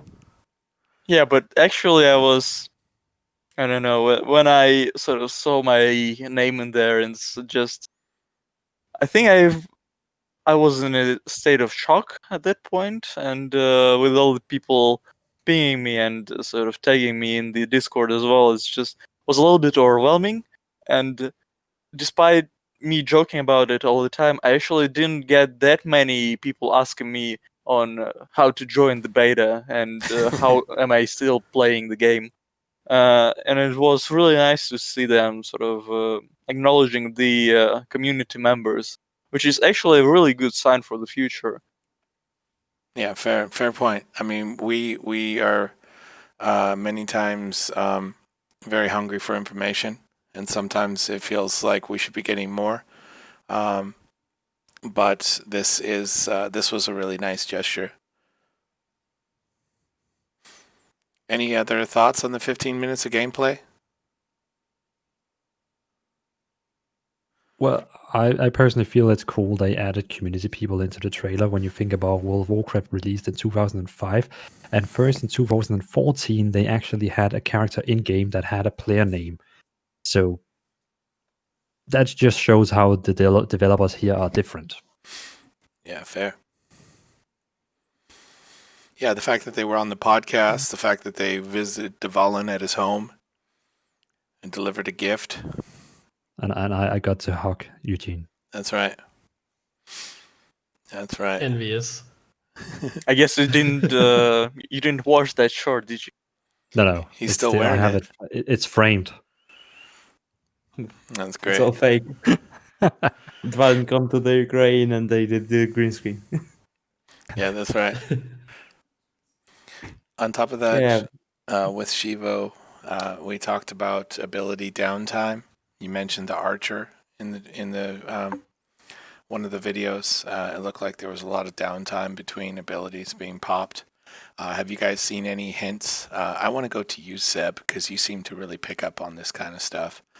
Have you seen any hints that the sort of downtime between abilities has gotten better? Because the concern from Shievo was that it might be a little slow or boring to play if you don't have abilities to use. Not really. The base skill is still over 10 seconds from the archer, so it's still pretty high. So they didn't lower the timers, but what I noticed from the 15 minutes trailer is that the archer net root cooldown is like 10 seconds, and the root length on a monster is 10 seconds as well. So he can perma-root a monster, basically. Not sure if it's gonna be same for players, but I guess players gonna have shorter CC time. Because it would be broken if you compare Western Warrior, for example. Yeah, fair enough. I guess the difference between other MMOs is that there's more abilities that you can cycle through, right? You won't have that CC right away, but there's other things that you can do in the meantime. And Well, I think Corepunk is first in its kind, after all. exactly. I think it's a mix of genres that's really out of the box, and people were wanting a MMORPG from isometric from Riot Games, and they've been loud about it for years. But Riot been clear that it's they're not gonna make it. Yeah, fair. So we got Corepunk, and then everyone who are waiting for that, other people who are just bored and have no MMOs to play right now, because WoW is great, money MMOs are great, but they are kind of burning over the course of time, over the years, because MMO is a genre that you spend years, not go on, take the game, pass it in 2 weeks, and leave it behind you. That's why this genre is so fun to play. And the people you meet, like you guys, for example. Yeah, fair point. Do you guys think there's like something else that they could implement so that you could have something else to do in the meantime when you're waiting for your ability to cool down, like to wave or something? I don't know. I don't know as well. I'm not really into the visual stuff or just fun feeling stuff. I'm more of a guy that counts into the mechanics of the game instead of just doing the how something looks, how the time is skipped. Shievo is the guy who does the counting as well, so Oh yeah, the jumps per minute, Tasmadai yeah, says. the That's why. miner of the visuals. Getting your jump on. There weren't jumps yet, Shievo, when we had this conversation. If went on jumps? You work in jumps to keep yourself busy when your abilities are on cooldown. Yes. You practice your jumps. I am very much practicing my jump to do nothing but jumping in the games I play right now. Spamming the spacebar. That's right. That's right. I just wanted to welcome Mac to Ace. Thanks for hanging out, man. Nice to see you come through. And I got to thank Spacebar for hyping up this podcast for you as well. Welcome. Welcome to everyone that's new. It's great to have you guys here. It's great to be able to share the hype for Corepunk. And at the end, we'll go through and all these guys can shout out their channels and where to find them and whatnot. I will attempt to also put this on YouTube as well, where I will link to these guys. So after we talked to Shievo, Dvalin and I had the pleasure of finally getting together with the devs. We had Eugene and Pashak, the lead producer, lead game designer, on the game, come and join us. I had been talking to Eugene for quite some time about trying to make it happen, and we were finally able to do that. They've been really supportive of the podcast outside of being on there as well, which has been really cool. And being able to sit down and have a conversation with them was awesome. I didn't know that Pashak would join until kind of right before. And, I never really followed what he said. I know a lot of people are always like highlighting his answers because he's given some pretty key answers along the way. But I never really seen conversations with him in it or had one myself. And Eugene is great.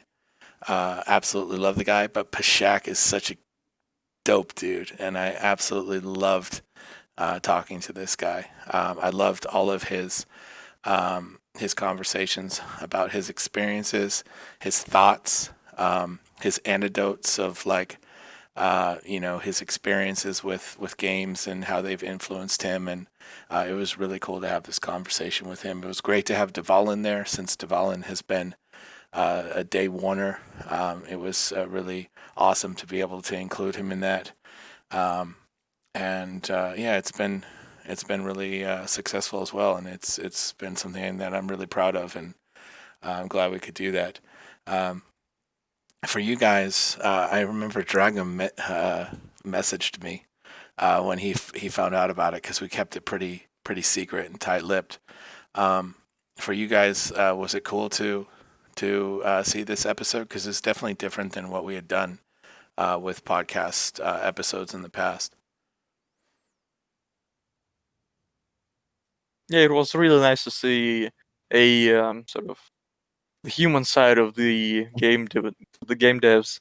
And as a person who has spent 15 hours over 3 days translating the whole thing, yeah, it was a nice listen actually, and I'm sad that not that many people actually listen through the whole thing, because it's really very pleasant. I think you should go ahead and just give it a listen, and just don't get the sort of boiled down the bullet point version of it. There is stuff to listen there that should probably influence your general view towards the game and the development. And one more thing is the mysteries of the developers' names. As it's been asked on the AMA what the Pshak's name pronunciation is, it's not Pshak, it's Pshak, actually, from what I've realized. And I actually got corrected by Irene on the Eugene's last name, and it's actually something like Kivir. Fair enough. I actually asked Pashak how to pronounce his name beforehand, and he told me, and I was like, dude, there's no way I can say that. My American mouth. It's a Slavic way of pronunciation. Yeah, I just couldn't do it. I remember that you asked him, and he was like, Pijak, and you were like, what? Yeah, it's like the P and the S are like fused as one. So I just can't do it. But it was really cool to have him there. Dragom, massive shout out to you. In case you guys don't know somehow, he translated the entire episode into Russian. And this was insane. There was no real script, so it was literally just a conversation between the four of us. And we have Russian subtitles now, and that gave a massive boost to the video after, I don't know, it was about a week or so maybe after. So that was really cool. So thank you very much for that. That was really awesome. It was a really cool experience. It also, again, to Dvalin's point, showed and to Dragom's point, showed what these guys are about as far as sort of working with the community. Yeah, definitely. I'm on Dragom with it, that if there's one, if you're sitting there and thinking about what podcast to watch and you only have time for one, besides number 7, because I'm great, you should watch the number 8 with the developers, so you know who's developing the game and get to know them, because it's probably the best podcast there besides 7. It did break my heart though that a couple people immediately asked for the bullet points. I was like, come on, man.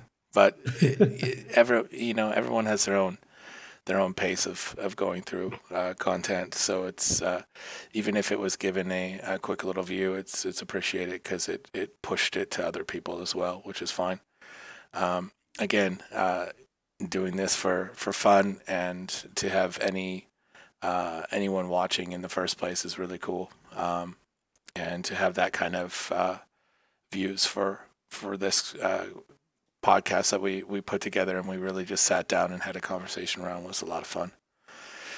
This brings us, unless we have any more comments, to the final episode that we did, which was the episode with Zeke. And Zeke, it took us quite a long time to get you on the show. We finally did.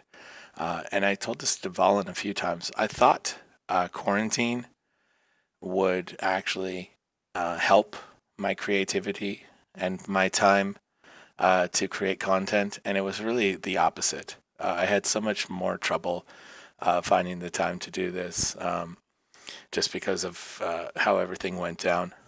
So this was part of it. But part of it was also we didn't have a lot of information to talk about for a long time. We finally did, and we discussed the quarter update too, if I'm not mistaken, right? Yes, that is correct. Yeah. So we had we'll get to your dream class in a second, but we had read less, interact more quest system, which we talked about already today. We talked about the coordinator, which is Dvalin's dream girl. We talked about the innovative jumps system, customization of character creation, innovative fatality system, which I think is really cool personally. More on Heroes of Masteries, gameplay focus, and the closed beta test date, which is around December 10th or December 19th, whatever it is, potentially for closed beta test. And then the content update and screenshots, behind the scenes video, which is really a heartfelt creation, and the press kit. Before we get to Zeke's dream class, is there anything in there that you guys really felt from that list of things? Probably the fatalities one. I really like that. I really, really hope they flesh that one out because that is such a huge attention to detail. I think because in most game when you die, you just tombstone and you get a ghost. Like imagine seeing a casual player seeing himself burned to cinders by a boss or by a fire mage or anything. That's gonna be like holy shit. It's gonna be it's gonna be amazing. I'm so stoked for that. Cool. Sebastius, were you feeling the innovative fatality system like I was? Does this get you excited? It didn't really get me excited because, I'm not the type of guy of visuals and stuff.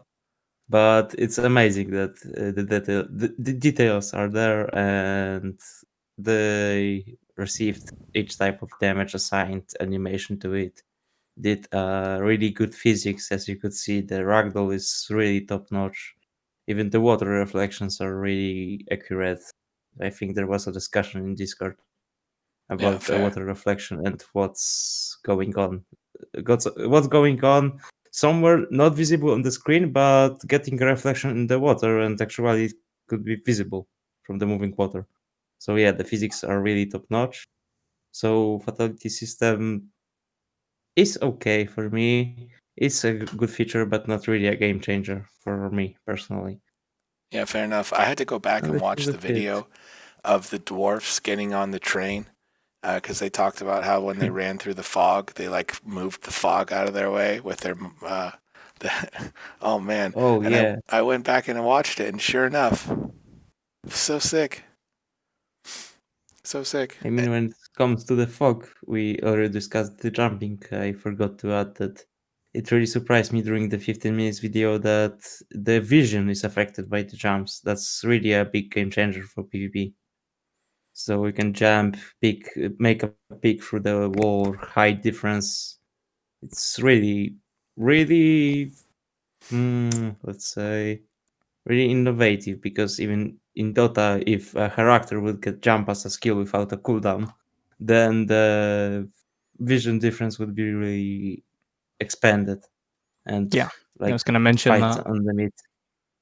Yeah, Zeke can know better because he's a Dota player, so Yeah, he knows that if Dota would have jumping like Corepunk does and it affected the vision, it would be really a that game would changer. be absolutely game changer. It would change the outcome of tournaments.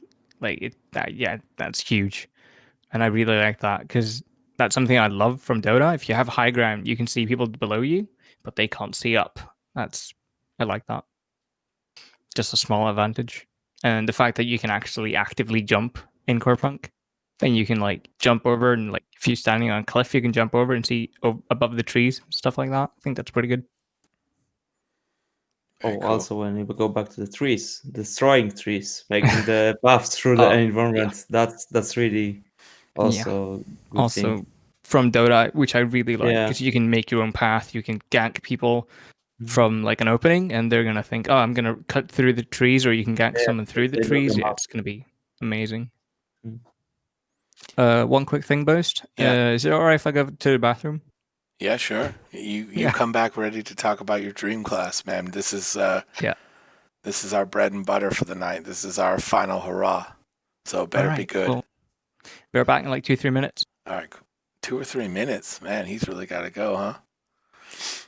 So anything else in this this list from the quarter update 2 that got you guys super hyped? The behind the scene video, man, is just Oh, it was so touching, especially this little sort of downward spiral when we were sort of showing how they were leaving the office, this uprising when they decided to show how they set up the Discord sort of for the work, which actually helped us realize who was her name, Snegovice and Loricorp are in the team, and just the general again human feeling of the company is what probably the main thing that just keeps me coming back and checking the Discord and moderating it and putting myself out there for them. Yeah, fair enough.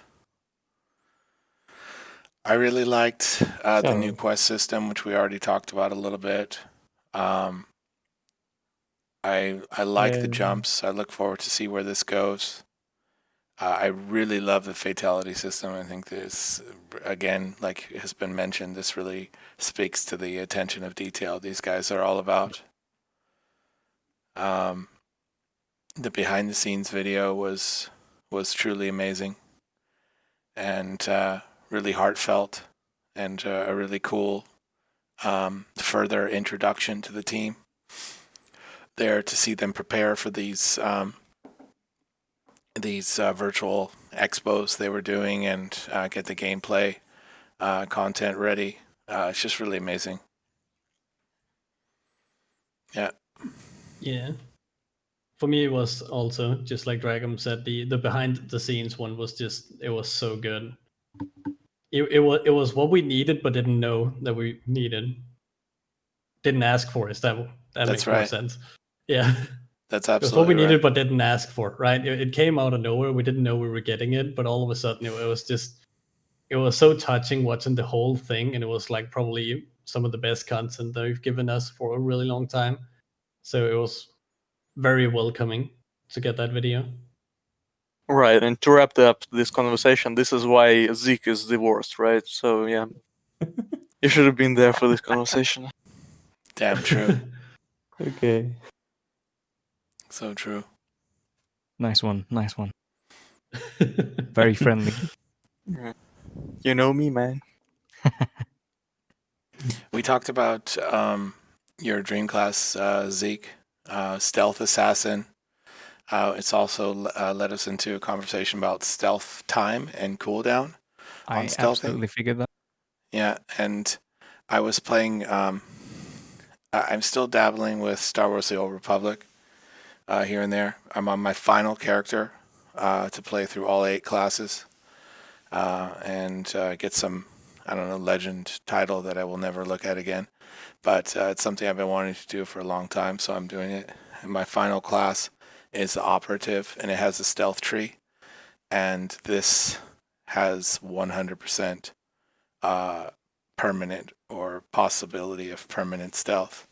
And then I as soon as I went into stealth, I was reminded of that exists in this game. So that's really crazy. So that said, though, it's been mentioned that with Fog of War, you can potentially extend your stealth time if you play it right.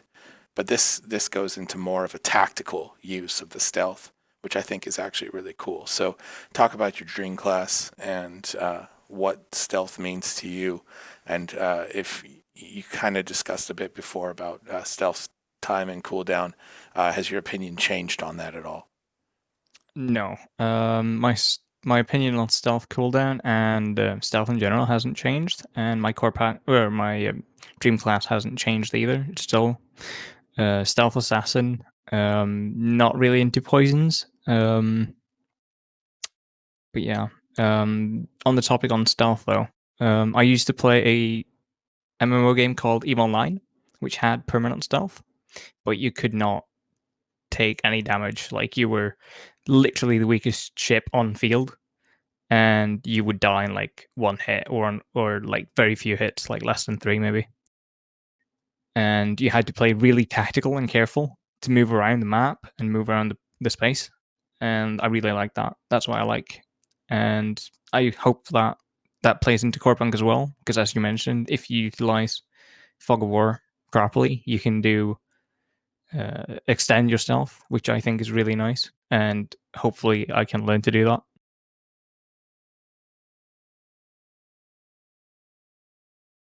Very cool. What do you guys feel about permanent stealth? Shievo? I know you got some thoughts on this. Stealth time.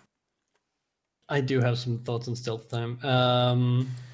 I do think that making it into a tactical use is very cool. A thing that happened a lot in World of Warcraft PvP on a higher level was that you'd pick 3 classes who could all stealth to damage classes, and then the druid, the healer, could stealth as well. And you spend the first 2 minutes just looking for each other in a completely empty arena, and nobody could see each other. I do think putting it on a timer is a way better solution to this. Yeah, and then using different techniques and stuff to extend the stealth. Just like my favorite game to mention today, apparently, Guild Wars 2, where the thief can use different ways to stealth themselves, like jumping inside of a shroud and stuff like that. It's a good ass game, dude. You don't need to apologize. It is a good game. Good ass game. But yeah, there are ways to extend it, and the further you progress with your character, the more ways you get to extend it. I did find thieves sometimes particularly annoying, though. But I guess that's kind of the charm of a thief, right? I mean, they are called a thief after all. Yeah, I was a thief player. I didn't like engineers because they just ended up throwing grenades everywhere, and I had no way of going in on them. Well, what I liked about Guild Wars that you mentioned is the mechanic that the thief got this steal action and he gets an RNG item to use. That's kind of something I think would be interesting in Corepunk, like a steal ability on some kind of thief. Kind of like for League players, Sylas Ultimate, where you have it on Ultimate and you steal one of the RNG effects of artifact the opponent is wearing, picked randomly. So, like 30-second cooldown on E, you grab a guy random skill from an artifact, and if he has known, then you grab his. Then you just have a pool of free skills that are randomly given, and then you can use them as a internal skill of a specialization. That would be kind of nice to see. Yeah, I think also like don't know how about ZeakQ because he is the thief guy here. I like that. That reminds me of another Dota character that he can steal abilities, but he can only steal the last used ones. So if you were timing it correctly, you can steal an ultimate, but if the cooldown's too long on that ultimate, you won't be able to use it, or you can use it only once. But yeah, that's pretty nice. Not something I'd prefer in my dream version of a stealth assassin, but it's a cool idea at least. I think also what people have discussed is because there is this MOBA influence to the game, and there are gameplay mechanics in MOBAs to work sort of with and against this stealth characters. If there will be, like wards or something like that in this game, that will allow you to do that. Confirmed it. Confirmed. I think they confirmed. Yeah, words, you're right. actually, In the AMA, yes. I think even, right? Something like that. And with your totem character, Sebastius, I think you'll be quite the ward maker. We'll see you out there. One thing I want to mention is that Shievo said he wants to be the playmaker and help set up for someone to make an awesome play. I feel like I'm that type of guy that makes the awesome play. I used to be that guy in Counter-Strike and in some other games I play as well. So I like to be that guy that kind of profits or utilizes that team player and just makes some really awesome play. I'll also be the one bailing you out when you go in without Sounds any fucking thought amazing, man. or consideration awesome. of what I'm doing. Great. Yeah. Well, you heard it here first, guys. The dream team has been realized. Basically. Right in front of us. So, I was told I need to share my dream class. You do. A dwarf. It's only fair. This is my dream class. Hammer toting, Oh, damn. beard wearing, craft like a warrior. smith. Maybe a berserk. What does Yeah. he do? He's a smith, obviously. Yeah, he's a smith. Crafts Because legendary according to gear. Dvalin, I'm just going to be standing out in the world crafting stuff. Standing I like love this. it. You're gonna like come by on your mount, and I'm just gonna be doing the Captain Morgan on an anvil in the middle of the world. You're going to be moving in that position over the world, sort Yeah, of hovering from the pure energy of your dwarven manliness, yeah, that's right. That's Flying anvil. Yeah, he's gonna do a headstand button bird. That's right. But yeah, I don't think I'm gonna run away from PvP. But thanks for that, Wobble Wolf. If you can. Hey, if I need something legendary item craft, can you do it? Do that? Yeah, that's right. See, everyone's gonna come crying when they need stuff, but everyone wants to get all And tough then outside the the city legendary gates. recipe is bind and pick up, and you actually need to Oh, yeah. complete the ride to get the recipe. Yeah, Because, that's right. well, if it would be sellable, recipe for legendary, I think it would reach really absurd amount of money. Oh, I like Oh, yeah. If it is so rare that they talk about it is, because with no actual data, with no actual testing of the game, we can't say how rare is rare in their definition without the data. Mungie had a good idea. Smack the anvil with the hammer to send it flying at your enemies. That's pretty cool. Guys, we've kind of reached the end of everything that we've talked about over the last year, for the most part.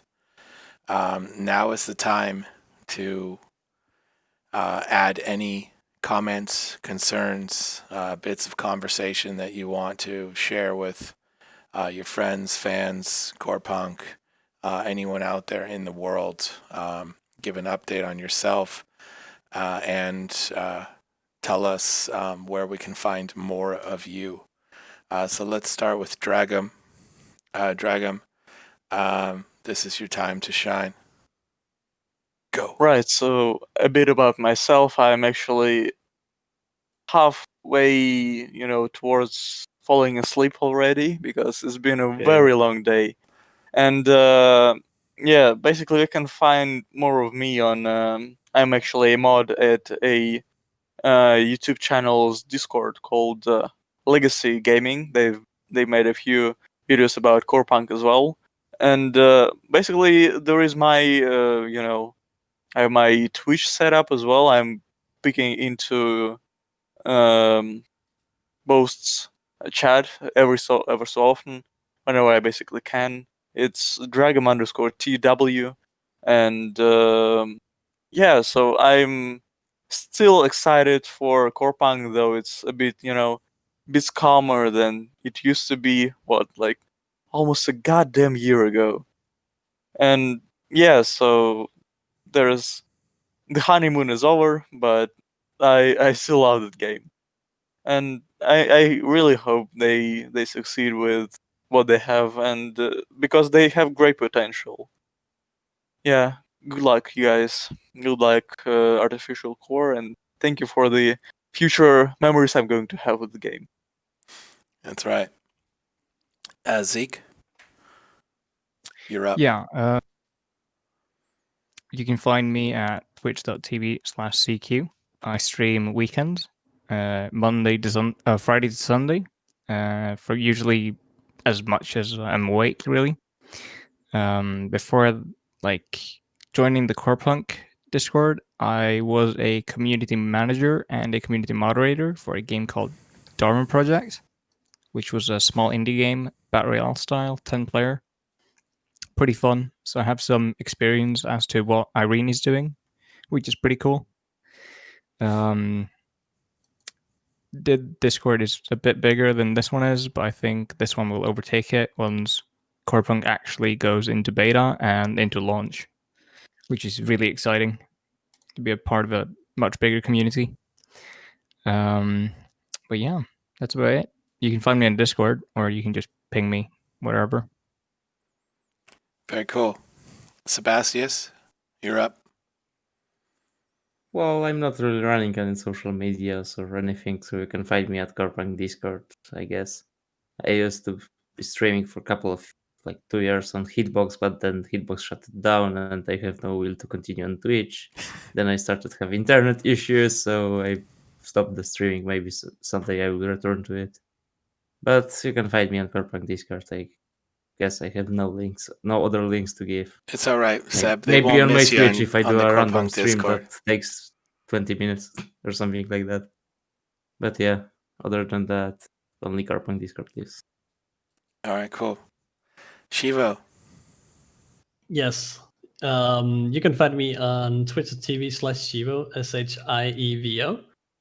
SHIEVO. I stream semi-regularly and I stream very variety stuff. Otherwise, you can tag me on the Corepunk Discord if you have any questions or anything like that. And I just want to say, go ahead and hit BOAST where you follow if you haven't already. It's free. Hit it down there. Show him some love too. And yeah, Thanks, you can bro. look forward to when Corepunk comes out. I'm going to be making some guides for Corepunk, and you're going to see me stream that almost every day. Very cool. All right. Last but not least, the guy that kicked it all off with me way back when the world was a beautiful place with no worries and no troubles. Not really, but Dvalin, it's been an absolute pleasure over the last month. You've just hit 10,000 subs on YouTube. You're putting out continuous content and really doing God's work with the content for the community, which I think everyone's really thankful for. So keep it up, man, and thanks for being here. And go ahead and say whatever you want to say. Well, thank you for that very nice intro. But yeah, if you want to see 65 videos about Corepunk, a game that haven't even released yet, you'll find them on my channel. Just go to youtube.com/DvalinDK and it will look something like this. So you'll find it. I'm sure you'll find it. But else, I don't have much more to say. That please follow, as Shievo said, follow BOAST stream here, and he's awesome. So else, yeah, if you want to see continuous Corepunk content and something really nice coming in the future, well, follow my channel and you will see something. Very cool. Guys, unless there's any last words, this has been episode 10. On behalf of Dragom, Dvalin, Shievo, Sebastius, and Zeek, the team at Corepunk, and the community as a whole, we appreciate you hanging out and being here for the group, and really having these conversations that you have daily in the Discord. It's fuel for our fire. It's fuel for the developers' fire as well. And I think it's a really cool thing to be a part of this from the very beginning. And I think it's really exciting that we can share this journey together, and that when this game finally does come out, CVT, whatever it may be, that we're going to be armed with so much great information, so much great conversations, and such great friendship, and real core group of players to play with, whether you're in Europe, North America, South Africa. It's been a pleasure getting to know each and every one of you, and these guys here as well. So stay tuned for more CORECAST, the Corepunk podcast. This is episode 10. We've been working towards this one for a while. It's really cool to finally get here. And damn, we got a sub, and this stupid thing is in the way. Sorry about that. Which one is it? Yeah. Vlad, thank you so much for the sub. Oh, Wawa Wolf gifted a sub to Vlad. Very cool. Thank you. Keep coming back. Keep doing your thing. And keep supporting the game on the Discord. Even if it's just with your conversations. I can guarantee you the team is watching, paying attention, and looking forward to the conversation you guys have. And you're going to help shape this game into something awesome. Thank you very much, you guys. It's been an absolute pleasure. Stay tuned for this episode to be on YouTube. I'm going to put that down. Thank you so much, guys. Look for this episode to be on YouTube. Sorry, guys. It will also eventually be on Spotify and all the other podcast audio-only channels. And then from there, we'll move on and we'll look at what we'll do in the future. So this future episodes will be based on the content that we get from the developers in the future, as well as whatever happens when we get to closed beta date and everything in between. Meanwhile, weekday mornings at 8 a.m. Central European Time, we have a conversation here on the channel, a little sort of, I would say, talk show, if you will. It's more of a support group where we get together and we wait it out together, talking about the news or anything that's on your minds in regards to Corepunk. So thank you so much, guys. Follow if you haven't already, and you'll get notifications when we go live for the morning shows, or when we do something like this in the future. If you liked this format of the podcast, please let me know, and let me know what you liked about it, what you didn't like about it, and we can figure out where to go with this from the future.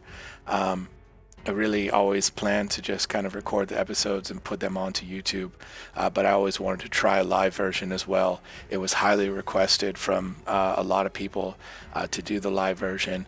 It's also been requested to have cams in there, which I've never done before, at least with the CORECAST stuff. So I tried to kind of do all this for you guys this time, and I hope it was worth it. I hope you guys enjoyed it. If not, it's no worries.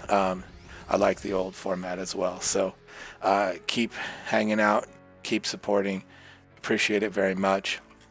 And I'm going to go through the names again here. And I got to start back here because we had some offline. So thank you again to Fails32 for the follow, the Godly Peon for the follow, Mac to Ace for the follow. Thank you for showing up tonight. Really appreciate it. Ghosty TV, thank you for the follow. Messy Ho Gaming, thank you for the follow. Simple Comics, thank you for the follow. Illumio subscribed at tier 2, thank you for the sub. ZeakQ, thank you for the follow. Finally, Wawa Wolf subscribed at 4 months with tier 1, thank you very much. And welcome back. Good to see you as always. Shievo subscribed for 4 months with Twitch Prime. Thank you. Let's Go is true. Faded Ren, thank you for the follow. Demon Vivi, thank you for the follow. Monkey, thank you for the follow. LOL Who, thank you for the follow. Genocide 28, thank you for the follow. And Wawa Wolf, thank you for giving out the tier 1 sub. And Mac to Ace, last but not least, thank you for the subscription. Dope stuff, you guys. I appreciate you guys. Have a great evening.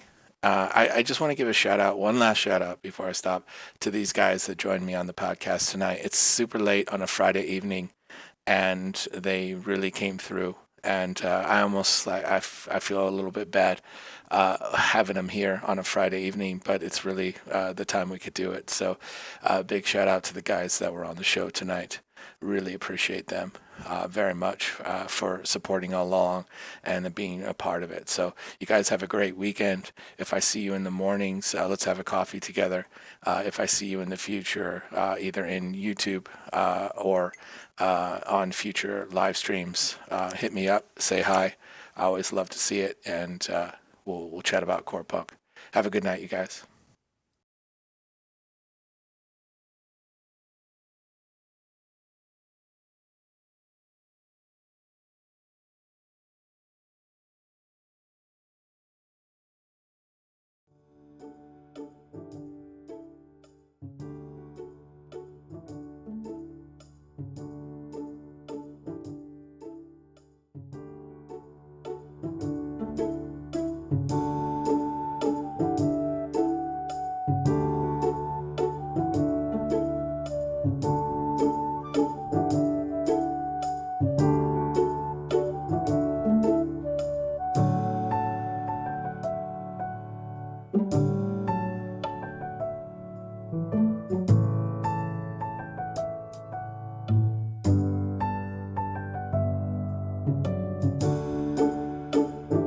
Process while he's online, it seems like most of the time it's like distance working and stuff.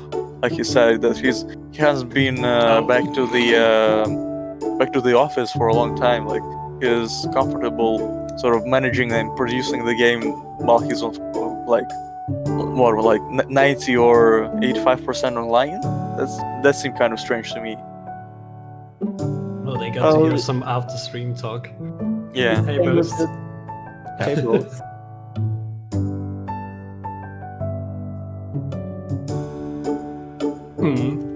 They heard that, yeah.